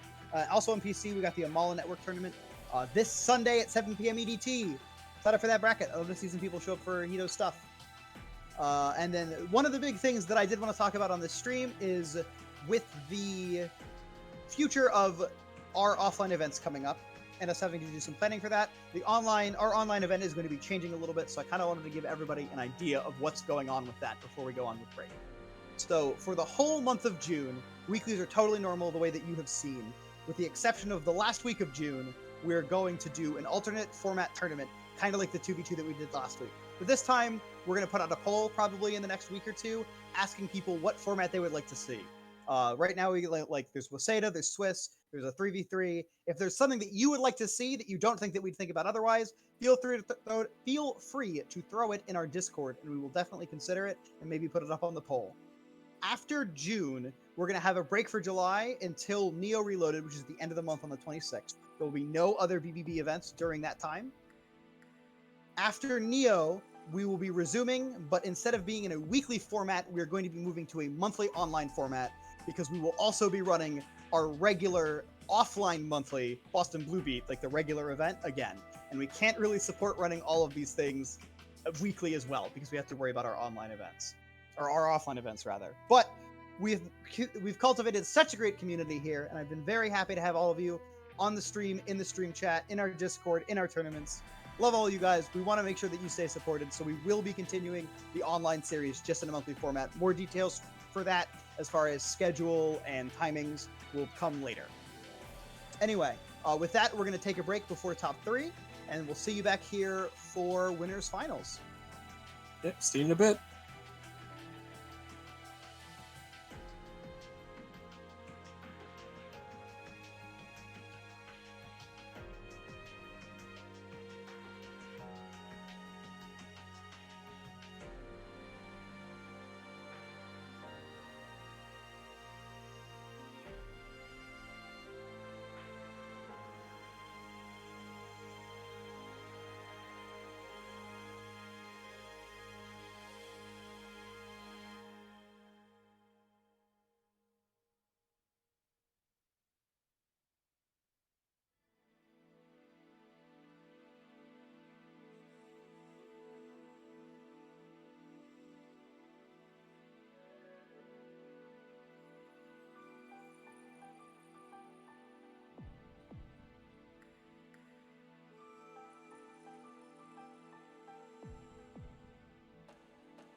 Oh, welcome back, everyone. We got Boston Blue Beat here with our top 3. It's a super stacked top 3, and here on the mic we have me, Nachos, and with me is Fantis.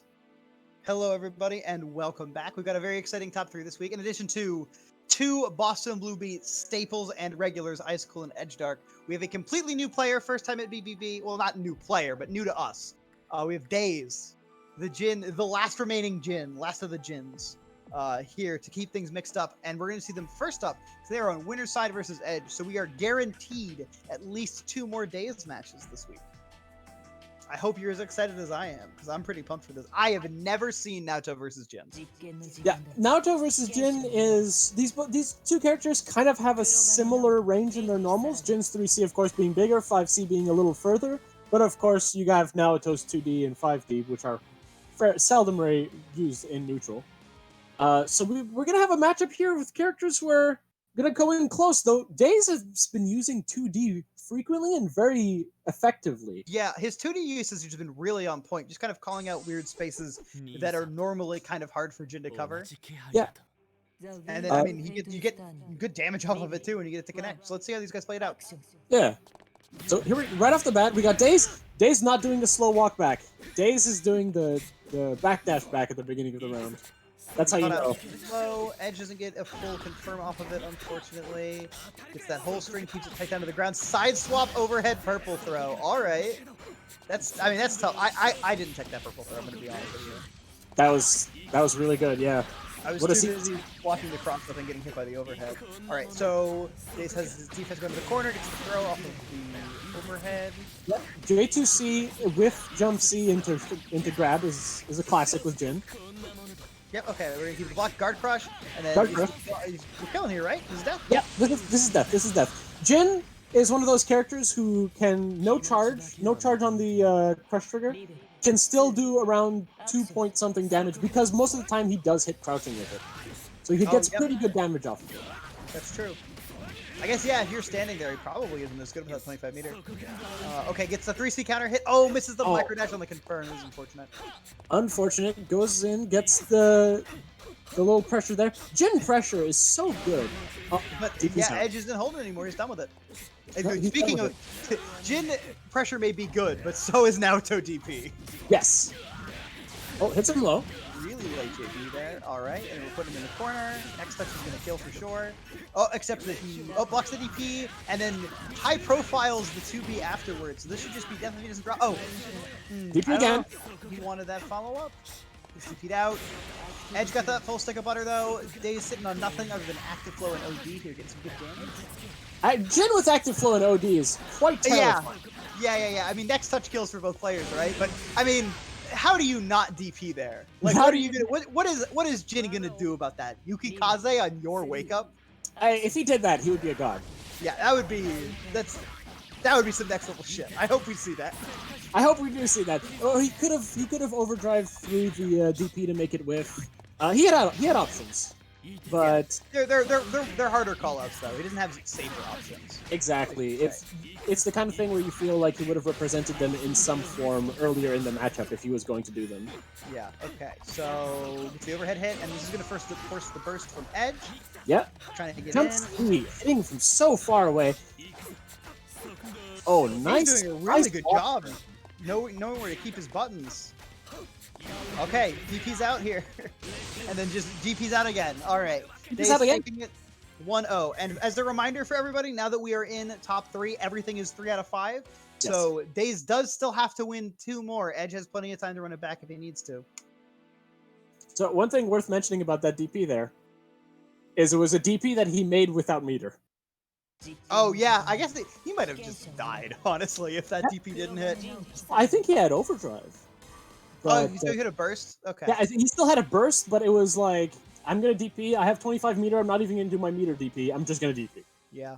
And Jin, one thing about Jin's DP that's pretty unique is that he's in crouching recovery. Yes. So you get to do some real fucked up shit to him on some certain characters. Azrael's DP punish is extra nasty on Jin.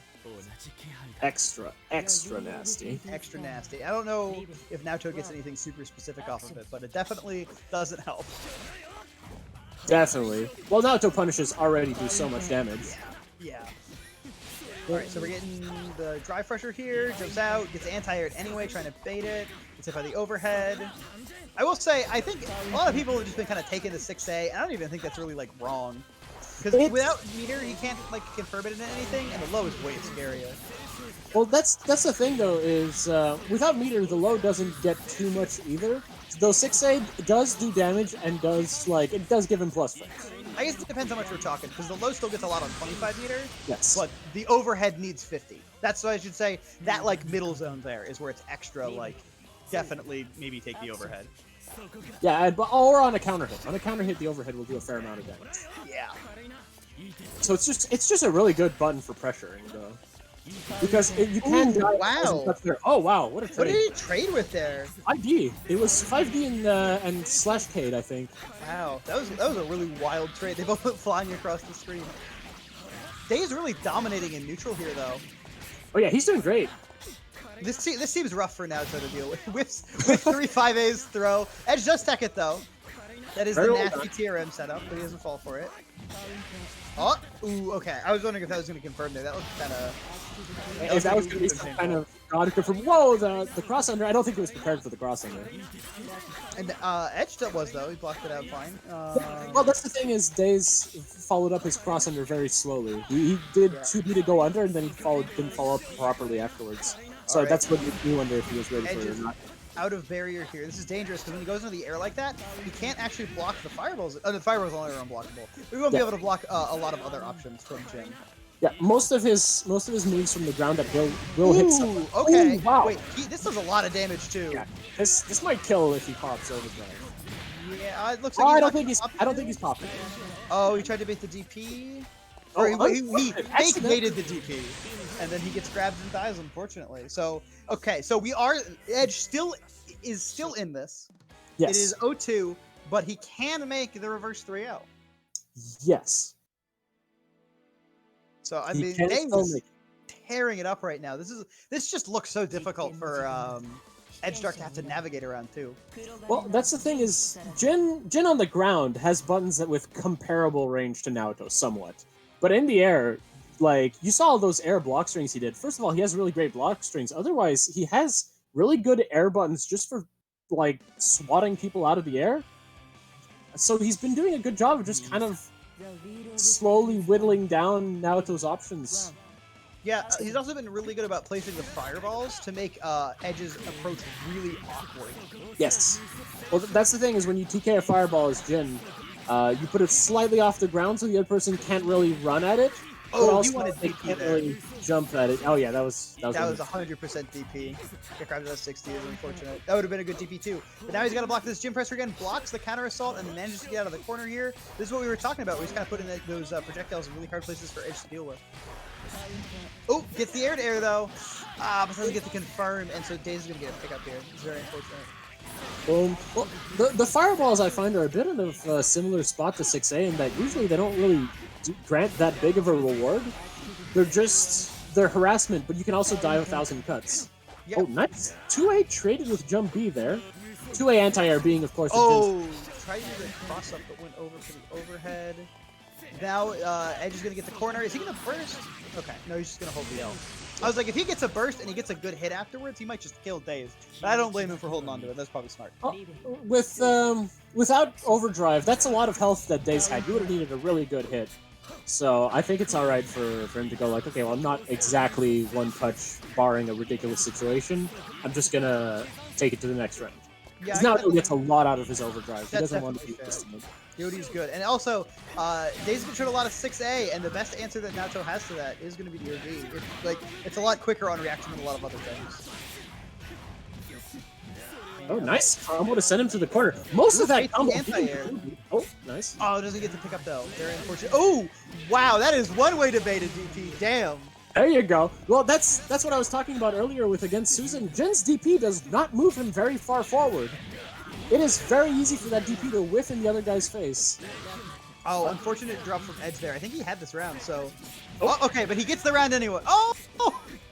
No, almost. No, it's tragic. Tries to run forward. DP gets the grab. That was a good sequence out of him. That's some conditioning there. You're like, I got 50 more meter. I'm gonna run up and DP again. Just getting grabbed. Just kidding. Got him. All right, Edge staying in this right now. Right? All right, blocks. Goes for the jump 2C being such a good button to reset pressure with after you do go for a jump. Jin's pressure really shining here because Naoto's pressure is also really, really good, but we haven't gotten to see it as much as we have Jin's in this matchup. He's definitely been very scary with this pressure in this set. All right, so gets out of the corner though. Okay. Ooh, gets hit. Is this death? He does have meter, but unfortunately, but he does take the run anyway. So very nice. Days gonna take it with a convincing 3-0. Moving on to grand finals. Edge gonna get a chance to run it back versus the Boston Blue Beat Classic, Ice School versus Edge Dark in losers, but for the first time in losers finals instead of winners finals. Yeah, wow. We have a Jin in grand finals. I believe this is a. We have a Jin in bracket. Yeah, okay, that's true. But we're like, this is like for a first time Jin in Boston Blue Beat in grand finals. I don't want to say that I'm not surprised because I think that Edge has really carved his way through a lot of players, but for a lot of strong players. But Days is like a classic offline tournament player. I've seen him at multiple majors. He usually does very, very well. He's always been very strong at this game. So I can't say that I'm like, this is an unknown OD Jin territory. This is like the Jin coming in and collecting what's his a little bit. Sort of. You can say that sort of, but because even at tournaments, I remember at the Frosty Faustings where you placed, I think he also was in top 16. He didn't make top 8 because he had to fight Elion, and the reason that he had to fight Elion is because Elion didn't show up for his game with me. Well, there you go. That's the whole lore there. So must not have been that year, but no, that was 2020. That was this past year. Yeah. Well, I'm thinking of the one where he made top 16 and I played him. I believe that was. Oh, that was 2019. I remember that one. 2019. I made it. I made it up versus Tux that year. Frosty Fausting's always very kind to me on the brackets.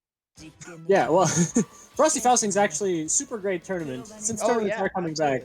Elvin Shadow comes to our Plus R. One of the guys who runs that has been entering our Plus R every week.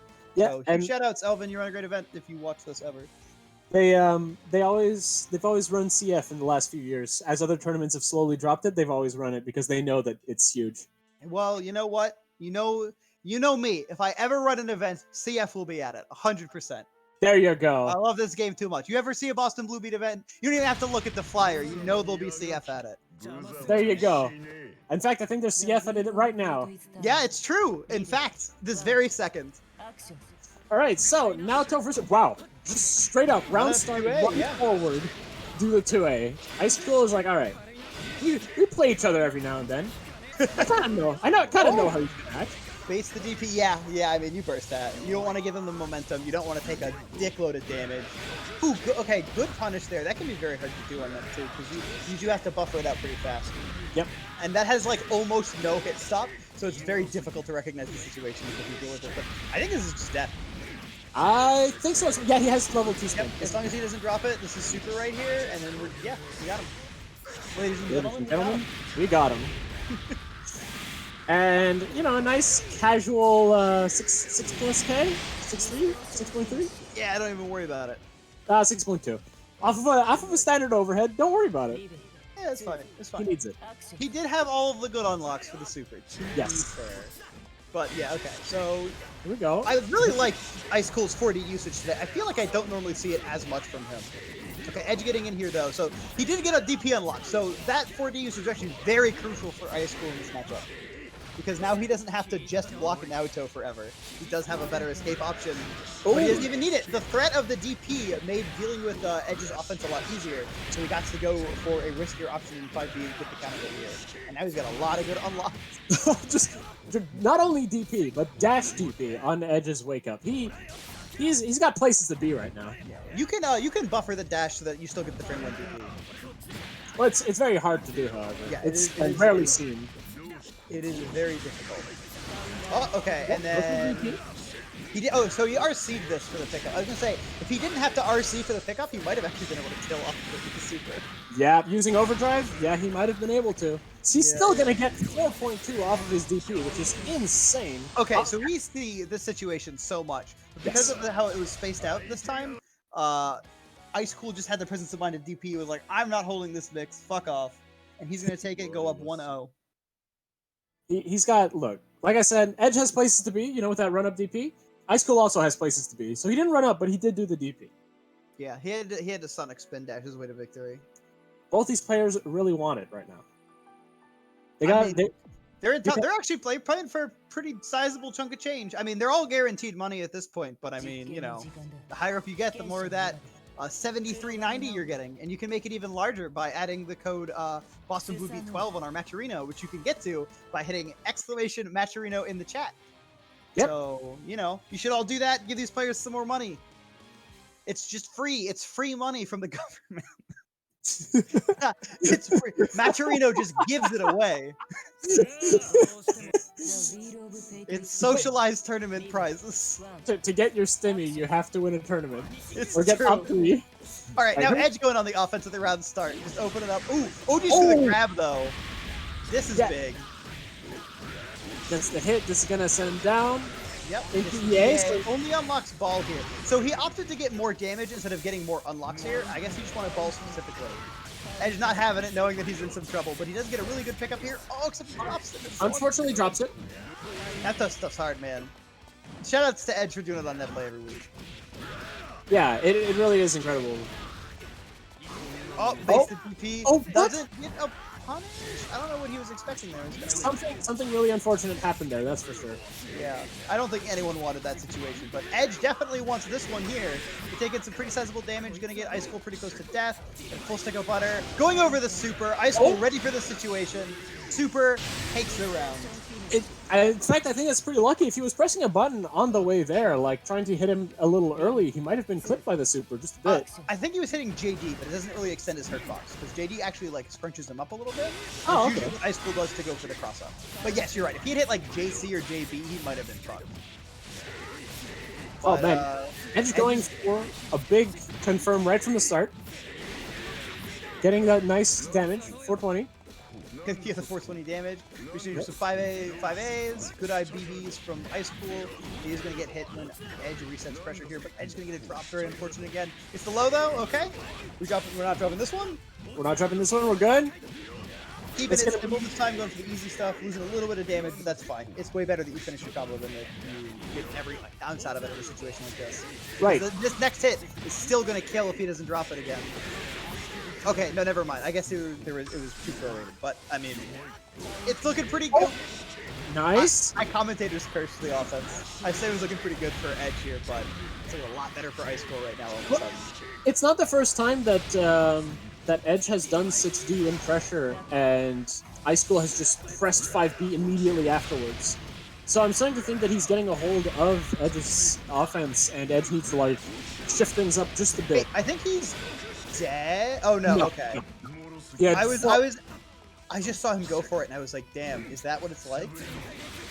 Oh, there it is. This time, Edge overdriving through the pressure, getting the big punish for the crush trigger. Way more than he needed. We got 3 hits into that combo, and Ice Cool was dead. Anyway, okay, so we're going to game. We're in the last round here. Great air-to-air from Ice Cool, getting the knockdown. Tries to do the ball meaty, but doesn't hold it long enough, so Edge actually just gets to mash. Oh, wow. That was a nice little forward and back mix-up over there. Yep, good mashup from Ice Cool though off of these Rekos, picking the right spot, and then we're gonna get another unlock. We got DP, we got Sand Kick, we got Grand Viper, we got Ball. That's a lot of good stuff right there. We get good confirms off of pretty much anything like this 6B. Not that that one's particularly hard. Now we got Sword. Big damage. Doesn't have Wheel 2, so can't confirm this into Super for the kill. Baits the DP, gets the punish, baits the burst. Baits up the 2-0.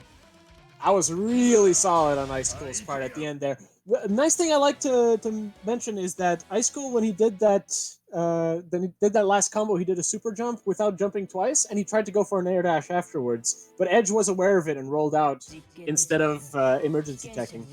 Yeah, that's smart. That's a good situational awareness from Edge for sure. But not quite enough. Just one situation short. Almost there. So here's the thing: Ice Cool's got two games under his belt. Yep, but he's looking pretty good. Edgedark can still do it. Yeah, Edgedark definitely. I don't think I've seen Edgedark do a reverse 3-0, but I also normally don't see Edgedark down 0-2, so I don't think that he can't do it for sure. And I mean, the beginning of this round should show that to anybody. We're already almost halfway through Susan's health bar. 4.7 off of something mid-screen that sends all the way to the corner. Wild news. And speaking of, we're going to get an overhead for a nice, almost basically 4K, and then Ice Cool just dead. He doesn't drop. This should definitely kill. Well, Susan's got some chunky health. Yeah, but Super here, yeah. And yeah, that does it. Even Susan's not that thick of a boy. Tager's dead now. I just have to realize it was 4.7, then it was 3.5, and then it still took 4K to take him down. 6A is barely getting him out of the blood cave there. That could have gone really poorly for him if that situation had been a little bit different. But Edge really going in now. I think he's ready, starting to hit his stride. Ice Cool does have DP unlocked. That is a big deal in this situation. And he manages to mash out, I think because of it, because Edge is expecting the DP. It's the cross-up. Yeah, getting that cross-up, even on block, he still manages to unlock God Press. Yep. So now he's got 2 options under his belt. Oh, the DP gets him. Okay, mashes out low. Now we're going to hit... Oh, yeah. So Ice Cool is on the Grand Viper Ward, so he can unlock it if he gets a chance to, but I don't think he's going to get this chance. And counter hit anti-air 60. Oh, I think he was dead. I think he was dead. I think he would have been dead too. Really unfortunate that Edge dropped it. Crazy Grand Viper there from Ice Cool. Yep, okay. This is gonna lock out though. No way. If he doesn't drop, yep. Yeah, this works out. That's double super too. That's like way too much. That's it. I didn't want to say anything. Let's see if he can do this 3C. I wasn't going to say that because I feel like that would have made him drop it. But it was definitely happening. That right there. Very good confirmed too. I always love seeing the air dash JB into super. I always love to see that. Yeah, we're definitely Edge looking good. That was a clean round. Edge was like, damn, I'm down 0-2. Time to stop fucking around. I'm on this board. There you go. I want my run back. I just lost against Days. I want to get back there. Yeah. I think both these players were put into losers by Days, so it's really it's Days' day. Yeah. No matter what. No, sorry. Edge Dark. Yeah, Edge Dark. Yeah, they're both put in by Days. Okay. Because winners semis was Ice Cool, and then winners finals was Edge. Ooh, get that big air trade. A little bit favorable for Susan, but not really that much. Actually, maybe I'm wrong. Anyway, they both take a little bit of damage. Good punish on the 60 there. Bursts out. I don't know about that. But he does have DP now, so that's good. He does have DP, which is important to deal with some of Naoto's pressure. Nice little, I like that kind of little combo. Little J. I was going to say that's the first time I've ever seen a Naoto combo do so little damage. But then he did it. Alright. Okay, I think he tried to reset there. Tried to go for the air unblockable. Yeah, that's fine. It might have been a game. It might have just been a drop. I could be wrong, but... Oh, okay. That was really good situational awareness for that TP there, because he didn't have enough time to anti-air again. But he didn't want to just be vulnerable there after the 2-2, so I think that was a good option. He is going to get carried to this corner right now by Edge. Boom, boom. Knock him down. You got active flow on deck for Edge, just DP's out. That's gonna help a lot. Ooh, the IAV back JD. We get a pickup off of this? Yeah, we got a pickup.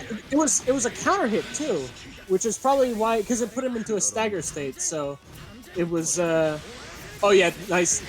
Oh, just the overhead. I think he's dead. Oh no! I think he was dead.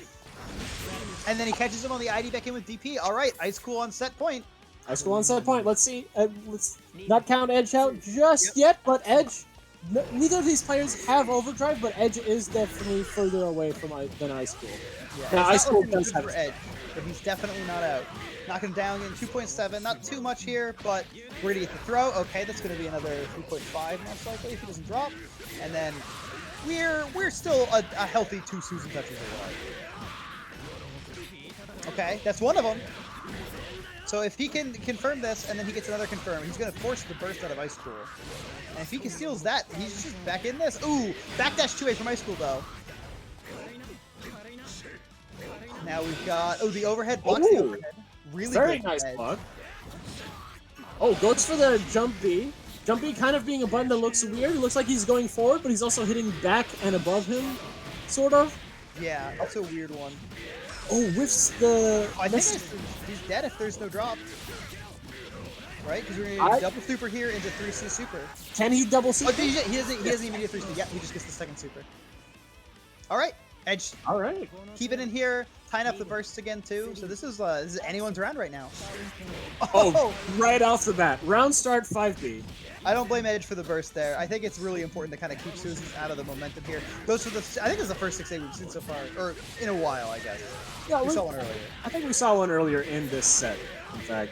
Yeah. But almost 4K off of it. Yeah. Okay, we're gonna go for it again. Yeah. He's like, all right, you know what, Ice Cool. If we're doing overheads today, I can block 6D. Can you block 6A? 6A is already such a hard button to block. Oh, he tried to OD it. He was almost ready that time, but he's just dead here. Yeah, he's just dead. Oh no! Oh no, he drops it. Oh no, there you go. Oh, okay, yep. Ice Cool. Ice Cool not letting Edge get the animation. Unfortunate. But saving us that's all the pixels. But that means that we're tied up 2-2. Edge. I said he'd have to. I believed that Edge could reverse 3-0. So there you go. And he's a real possibility. So far, he's doing well, but once again, neither player is gonna just let the other one walk away with the bread. Yeah, this is really two champions going at it right now. And if you want to give them some more money, remember you can add to our Matcherino code BostonBlueBeat8. You can get to the Matcherino with !Matcherino in our chat. Boston Blue Beat BB12. BB12, sorry. It's 8. I want to say 8. Why did I say 8? I don't know. He's through the overhead. He dived through the pipes. Okay. The 6A. Let's go. I've never done that in my entire life. Good stuff, Ice Cool. Gets DP this time, just goes and then goes for EA. Oh, Throw. just all right. Go for the throw. 60 Grand Viper. Okay. Grand Viper. Now we got Grand Viper. Edge is dead. Edge is dead. Edge is dead. That was a very explosive round. Yeah, I mean, Edge exploded. It's Blazable. You die in 3 touches sometimes. That's true. That's very true. Okay. There we go. Getting pressure going. Wish the 2C though. Ooh, that's going to be a good counter hit for Edge here. We're going to get some healthy damage right now. I think we're going to see what, a 4.2 corner carry. Oh god, no, it's going to be 4.4. That's quite a lot for a poke out. It absolutely is, but his drive starters, 5D and 2D, are pretty good starters. Oh, get the anti-air. I was going to say, this is a 3-touch game, and Ice Cool's looking down that 3rd touch right now. So this could be scary depending on what the start is. Okay, Ice Cool taking the opportunity to unlock all the specials, but I think he's just dead. I think he's dead as well. If he doesn't drop this, you got 100 meter, double super. Like, oh my god. Oh god. Let's go. All right, we're going into our last game. So, starting off was Ice Cool getting a perfect in the first round. The second round was Edge almost getting a perfect. Let's see how it's going to end up. Blocking. Oh, what a nice block. How is he blocking all of these 6Ds, man? It's kind of nice. He's pretty good. Odie's a little bit late, but he still gets the punish here because Ice Cool tries to challenge. Hits his DP. All right, blocks the overhead. Goes for the overhead once again. He's going for it pretty raw. Gets hit right there. Edge is like my turn. We're doing some overheads today, baby. I could have sworn that I saw Ice Cool stand for just a frame there. He believed. You know? He didn't believe quite. It was the reverse fuzzy. Oh, God press. Okay, God he's press. dead. Let's go. He's dead. And that's it. That's it. Yeah, if he doesn't drop. Yep. We're gonna go wheel 2, and Ice Cool is gonna take it after a really back and forth set. Honestly. Yeah, that was incredible. Even this one game was a back and forth game, giving rounds one after the other. Incredible. Yeah, great stuff from both people. Honestly, huge shout outs to Edge Dark's defense there. I think it's definitely one of his biggest strengths as a player. And I think he did a really good job here. But Ice Cool just getting a little bit further this week, getting his run back on Baze from Winners Finals. They did go 2-1. That was not a far cry. But he does have to climb up from loser's bracket, and he did just have to fight that absolute beast of a set with Edge Dark. So I'm sure it's a little bit mentally taxing. There's some fatigue setting in. Is that what you're telling me? Probably. Potentially. Ice Cool is definitely a seasoned tournament player, so I'm sure he's used to being in this exact situation. But, I mean, I'm fatigued, and I haven't played one game tonight. Well, as you just saw right there, he's taking a long time to ready up, probably just giving himself a couple seconds to breathe. can't say I would need him after that set. Oh, of course. Like, oof, that was a real. That set was just incredible. Yeah, we've had honestly every time I get to commentate this event, we always have just really great matches on stream. I mean, shoutouts earlier we had the Chaotic Games versus Ice Cool was great. Chaotic versus Play Guy was honestly really good too. All the Play Guys games were great. Joker versus Oni, that one was a treat. Oh yeah, that was fun. Yeah, we had a lot of really good games today, and we're gonna have at least one more. We might get 2 if there's a reset. We might get 2. It's true. We could have 10 whole rounds of this left. 10 whole rounds. Well, no, more than 10. More than 10 whole rounds. Oh, 10 matches. Yeah, we might get 10 whole games. We might get 30 rounds. Yo. We could get 30 whole rounds. We could be here for like another hour. Remember, you're here forever. Oh gosh. Anyway, really happy to see Days coming out. So, I mean, Days, if you watch the shoutouts, great job, man. Happy to have you here. Hope you come back next week.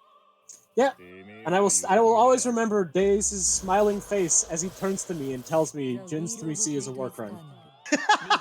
I will always remember that face. All right, let's see. Doing the walk back.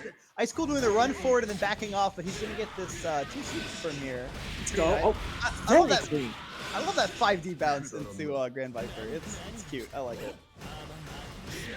It's the 3C. Probably going to cover DP or 2A match. Have to block after the. That's not what he wanted. That was 100% not what he wanted. Not a great way to start the set, but it's fine. He's still got plenty of life to work with. Yeah. Ooh. It's gonna do a lot of damage. Yeah, he's just dead. He's just dead. Ice Cool's like, I'm not messing around. Die. I've got no time to mess around. The tournament is over. Die. I need power to finish off Jin Kisaragi.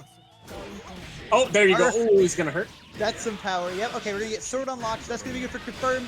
So that's gonna make this one a lot. Oh, I guess he's not gonna use it here. Okay, never mind. We got God Press. We got 5D. Oh God, is he just dead? Is he just dead again? Okay, he's gonna burst out. Yeah, he needed to burst. Just with Ice Cool. Right. So the opposite of fatigue, momentum, is what Ice Cool's got going on right now. He's got power running through his veins. He's running hot off of that set with Edge Dark, and Days has had some time to cool down, so maybe it's the opposite of what we were talking about with the fatigue. Damn. Maybe just Days. Well, you never know. Days might need just like a match to get all shaken out. You know, like shake out all the kinks. Like, oh, all right, it's all gone. Now he's gonna be back into it, because that might just be like one's warmed up, the other one's not warmed up. That might just be it. So now let's see how Days. Just notice that Days' message on his card is in Japanese. I've just noticed that. I see. As soon as you said that, I looked at Ice Cool's. Oh, Indiana. I was like, what the fuck is in? I love Indiana. Ice Cool's Indiana. He's representing a great scene out there. A lot of good guys. I'm excited to hopefully see them at offline events sometime soon. I can't wait to travel up there to play sometime as well. Oh, now Days this time around is like, okay, no, last time I did an oopsie and I bursted it early. Now it's your turn. Oh, nice. Oh, it gets pushed back to the space. I don't know if that's what he wanted there, but it doesn't matter. He's gonna get his pressure going. Oh, there's that war crumb we were talking about. And there we go. He gets the confirm. Send him to the corner. 3C getting a really hard knockdown on counter hit, which lets you follow up afterwards with a micro dash 2B. Oh god, this is off of 2A off of the guard crush. Oh yeah. He gets a lot of damage off of that. And then yeah, Ice Cool's just dead. This was like the complete opposite of the way the last couple of rounds have. Yo, let me just appreciate that that 2-2C follow-up into 6A to end the combo. That was like, here's your end. Goodbye. This is where you belong now. Now, something that we won't see too frequently with Jin versus Susan is that fireball TK he did right there is if Susan decides to do 6A at the same time, he can punish it for happening. Yeah, it's a tough situation. So it's just one of those options we'll see a little less represented than we saw against Edge. Yeah, it's definitely like it's very different in this matchup compared to Yes. Now, going for the mix-up once again, goes low. It's blocked. Oh, goes for the Ice Car into low. Ice Car into low gets everyone. Ice Because Card low is that's real. That's not fake. That's like a pretty real mix-up to do against people too. yeah. For the most part, people expect the Ice Car follow-up into Rapid into like highs and highs over highs. Oh, Yuki K's! Oh. Yuki K's the freezing wind! Perish! Oh. You're killing me, Nachos. That's the first Yuki Kaze we've seen today. Yeah, it's... Oh, what a great Yuki Case it was, too. Well, I mean, Susan does a lot of frame traps. And sometimes they're easier to see than others. Like 5B, if you do like 5B into 6B, that's a frame trap. Yeah. So, oh gosh.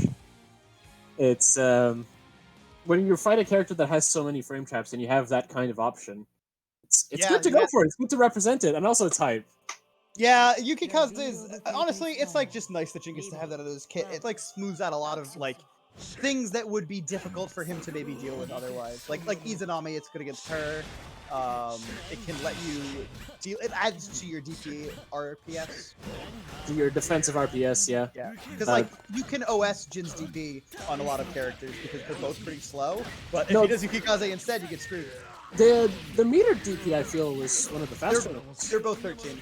Really? I love this stuff for Tsubaki because Tsubaki's one of the characters that gets to OS both of them. Well, there you go. I think you can as Ragna too, so that's your check for the future. But yeah, you can. I know that you can with Ragna. It's not that that complicated. It's just I thought the DDP was faster for some reason. Oh, good block on the 6D there. Also, that pressure sequence from Days there a little while ago was kind of wild. Okay, OD, yeah. High school here. Goes for the delayed. Oh, what's the name of that? The air move. Oh, hits him high. Okay, gets the grab here. All right. Just going for raw grab on a lot of these. When you establish that you're willing to go for the TRM very frequently, going for raw grab becomes so much better. Yes, absolutely. And that's like kind of the layering that I like for this game, where it's not like strike throw, it's like throw. And the TRM system makes for a really, really interesting like throw ecosystem that you don't get to see in a lot of other games. Good. Okay, there we go. There's that idea. Oh, that was really good. That's what I was talking about earlier. You cannot let him just do 3C fireball into your face, because that is punishable on an instant game. Yep, it's definitely a really good knowledge check, not knowledge check, a really good situational awareness from Ice School there to get that IB and then get the punish. He was just ready for it too, and he's got a lot of unlocks right now. He's got Ball, he's got Grand Viper, he's got Sand Kick, he's got DP, but he's on defense, so he can't use any of them except for DP. Baits the OD, it looks like. Well, Jin's out. This might. No, he doesn't have. This is not going to kill. He does not have Ball. Well, one of the. This will. This will. Absolutely. But one of the great things about Jin Pressure is just how overdrive safe it is. It's the amount of buns that he has that can be punished by overdrive are really, really, really few. Yeah, it is very, very hard. Like, the mechanic is not great at dealing with a lot of the stuff that Jin does. Yeah. Alright, so here we go. With the ice. He's going. Blocks the DP. Oh! Alright. What do we got? He expected it. Yeah, he was ready that time. Now, 7. Alright. Blocks the DP again! Can he kill this time? I don't think. No, I don't think so. He doesn't have overdrive. Resets into the overhead and forces the first out of Ice School. This is looking not good for Ice School this round right now. But all of a sudden, it looks a whole lot better. Yeah, because they're about to have the same amount of throw. Yeah, we're gonna tie it up a little bit. Daze does have the OD on deck, which is important. Oh, that was an awkward situation. Works out. So you were talking earlier about. Oh, that's it. Yep, that's gonna. Wait, no, he's only got wheel 1. Oh no, he got. Yep. Okay, never mind. Yep. But I forget how much damage wheel does. Oh yeah, it does a lot of damage.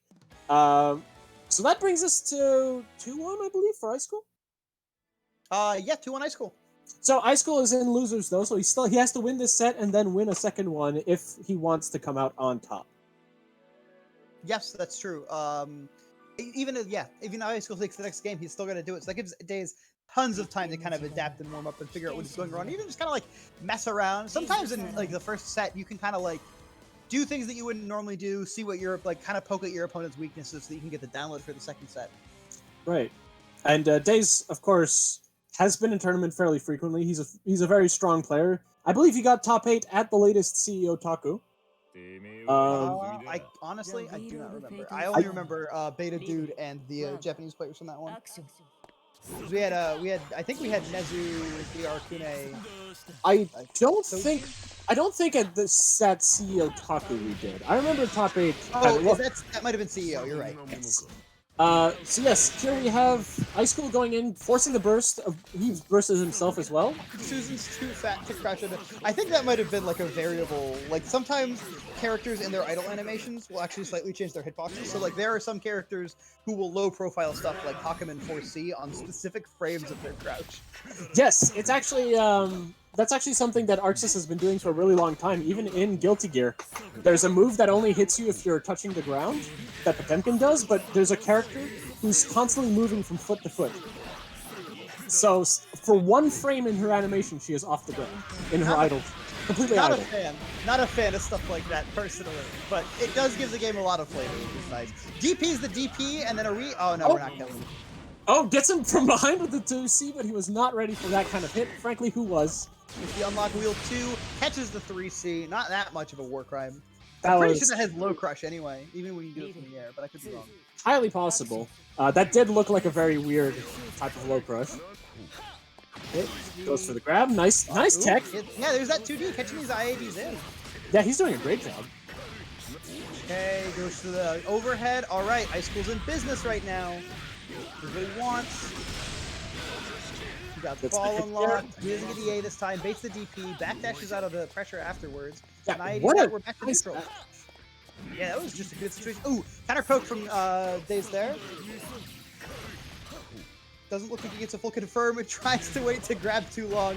Ice School might have just raw tech there, honestly. It might have been like the tech a throw, but either way, he got him. Yeah. Oh, back nice to the throw. Yep. Okay. Ice School with Astral on deck, but I don't think it's gonna help him. I think no, he's not gonna die. No, he's not gonna die. He does have burst still on him. 6A, 6A. Okay. Yep. And then he gets low though. This is actually looking really good for Days going in this last round. He was able to hold on to his burst, and Ice School was not able to do the same. Yep. So now here we go. 6B. Nice blocking. What a punish too. This is going to be solidly 2.6. Oh no! Wow. Never mind. Okay, yeah. All right, that was a great start to the round for Days. Spending the meter to make the 3C safe. Catches him with the 2C, wasn't expecting it. Hits him with the overhead. No meter on deck to really do too much right now. And then, yep, Susan's 2C low profiling the JC and then catching it on the other side. 2C hitting from. Oh, there it is. Days was ready. Days has seen this prank before. You will not get me, trickster. Hits him with the overhead. It's just a prank, bro. Grabs him. That's not a prank, bro. That's real damage. Boom. Knock him down. Nice little confirm. All right, next touch should kill from Days if he can confirm it into OD. Oh, okay. Yep. All right. Yeah. There you go. There you go. Man, having a bad time. Oh wait! Oh wait! Do the D. I think he thought he had more meter than he did. I think that's probably what happened. Yes. I think he thought that he had just a little bit more. That's unfortunate. Well, Jin and Days taking it back, 2-2 now. So now both of these players only have one game left to win for the set, but Ice School, for him, this would just be the beginning. But for Days, it's just, if I win this last one, I get to go home if he's not home, and kick back and relax. I get to be home. Yeah, I get to enjoy being home. That's one thing that's like kind of nice about tournaments is you're like, damn, I lost, I'm out of the bracket. I'm just gonna go in the kitchen and like make a snack. But the downside is you're not at the venue with your homies. There you go. And you can't have, the supper after bracket. Oh, Nachos, you're stirring some emotions in me right now, man. I can't handle this. I can't handle those emotions and the emotions from this tense set. Exactly. Right now, it's not about the supper after the bracket. It's about the bracket right now. Oh, catches him on the run with a 5B. All right. Just runs up, does the 2A. A, 6B. There's a jump forward, trying to bait something, because after an instant barrier on 6BB, he was pretty far away. There is not a space where you can IBB 6B where 5B will not hit you. True. There is no, you can do it from the very tip of 6B. It doesn't matter. Here's my question to you: at the very, very tip of 6B, if you 5B and Jin does 3C, will you get hit? Who am I in the situation? You'd be Susan in the situation. Susan gets the hit with 5B. Really? You can't low profile 5B with Jin 3C, and it comes out a lot faster. I can't say 100% because I've never been in that situation, but like I would be shocked if it was anything else. And then God press. Just go God press. That was really weird. That looked almost like he was expecting to run under him, but he just kind of ran forward and went straight into the God press. Very cool. Psyched him out, yeah, okay. And then we got the fuzzy, but I think he didn't quite get it. He didn't get to confirm afterwards, unfortunately, because he got hit by the first hit and not the second hit. Well, I believe that either hit works, but I just believe that he did a jump straight forward instead of a jump forward. Right there. Nice tech. Gets hit by the icicle, and it. Oh no! Doesn't get the confirm. It gets DP'd for his trouble. Gets DP'd for his trouble. Oh, they tried the DP. You can't fight with Susanoo DP. But Ice Cool spending everyone just spending all of the meter. No meter left. We're DPing. Yeah, we don't keep our meter in this house. We use it. Yeah, what is meter for if not making your invulnerable move safe on block? There you go. Oh, nice! It goes into a full confirm. This is gonna do a fair amount of damage. Yep. Okay. Ice Cool. This wake up situation here could spell the end for either of these players, and it's Ice Cool that's gonna lose. So Daze is moving on to tournament point right now, but Ice Cool on reset point. Both of these players have overdrive. And both of these players have shown to be cool in a tight situation. So I believe that either of these players can still manage to win this one game and bring forth an interesting solution to this set. Well, right now, Daze is man, commentators cursing neutral today so much. All right, so he hits him with the icicle. I think right there he was trying to instant block the fireball, but it just came out as a backdash instead. Unfortunate. Oh, counter hit! Oh, doesn't get it. Okay, ups for the reset here. Is this? No way! This might be it. No way! He didn't get it. Wait, no. This might be it. Oh, okay, yeah. He's Susan. He's a fat. Okay, overhead. Yep. All right. Yep. No. Daze takes. That was woo. All right, great showing from everybody. Ice Cool really bringing that down to the wire, almost getting that reset. Good shit from Daze. Awesome job. First time here at Boston Blue Beat. Loved having you. Hope to see you again next week. And also, first time at Boston Blue Beat. Nachos on commentary. Loved having you. Thank you so much. Well, thank you for having me. And man, what a great set of matches I had to commentate too. With all the matches basically were all very exciting, with both players that I had never even seen before, like Playguy, and players that I did see but I haven't seen in a long time, and players that I saw just last week. So, what a great time it was, and just a really solid bracket, solid showing tonight. Yeah. So thank you everybody for coming out. I'm just gonna run through a couple of things really quick. I want to reiterate what's going on with our schedule moving forward. We're doing normal weeklies every week in June still, so for the next couple weeks, things are as normal. The last week of June, we're going to do another alternate format event, because everyone really liked the Reseda one. If you have an event that you would like a format that you would like to see, that you think that we wouldn't think of, throw it in our Discord. We'll be looking at that, and then we're going to run a poll in a week or two to kind of figure out what people want to be playing, and then we can do something fun with it. After that, there will be no events in July except for Boston Blue Beat Neo, or not Boston Blue Beat, Neo Reloaded, featuring Boston Blue Beat and our collaborators Casa and Trace Complete. We're running Tekken, CF, Plus R, Strive, Street Fighter 5, Street Fighter 4, the whole gamut. So make sure that you come out for that. You can enter !Neo in the chat right now. Toledo in the chat, beating me to something that I was about to announce. We got a surprise announcement that Combo Breaker and LKA are doing a pop-up tournament for CF tomorrow at 3 p.m. Central for PC. I'm going to drop a link to that in this chat right now. Toledo sniping me on the commentary. Anyway, after July, we'll rerun Neo. We're going to be moving to a monthly format, so that way we can keep this sustainable with our offline events that we'll be running again with restrictions lifting up in our area. So I hope to see you at some of our offline events. We want to continue running these online events. We really love this community that we built, and we want to keep supporting it. So let's all keep coming out and playing some BlazBlue Central Fiction. Heck yeah, dude. The best game. BlazBlue Central Fiction. And with that, we're going to hand you over to Casa, where you can watch some Plus R instead. Also the best game.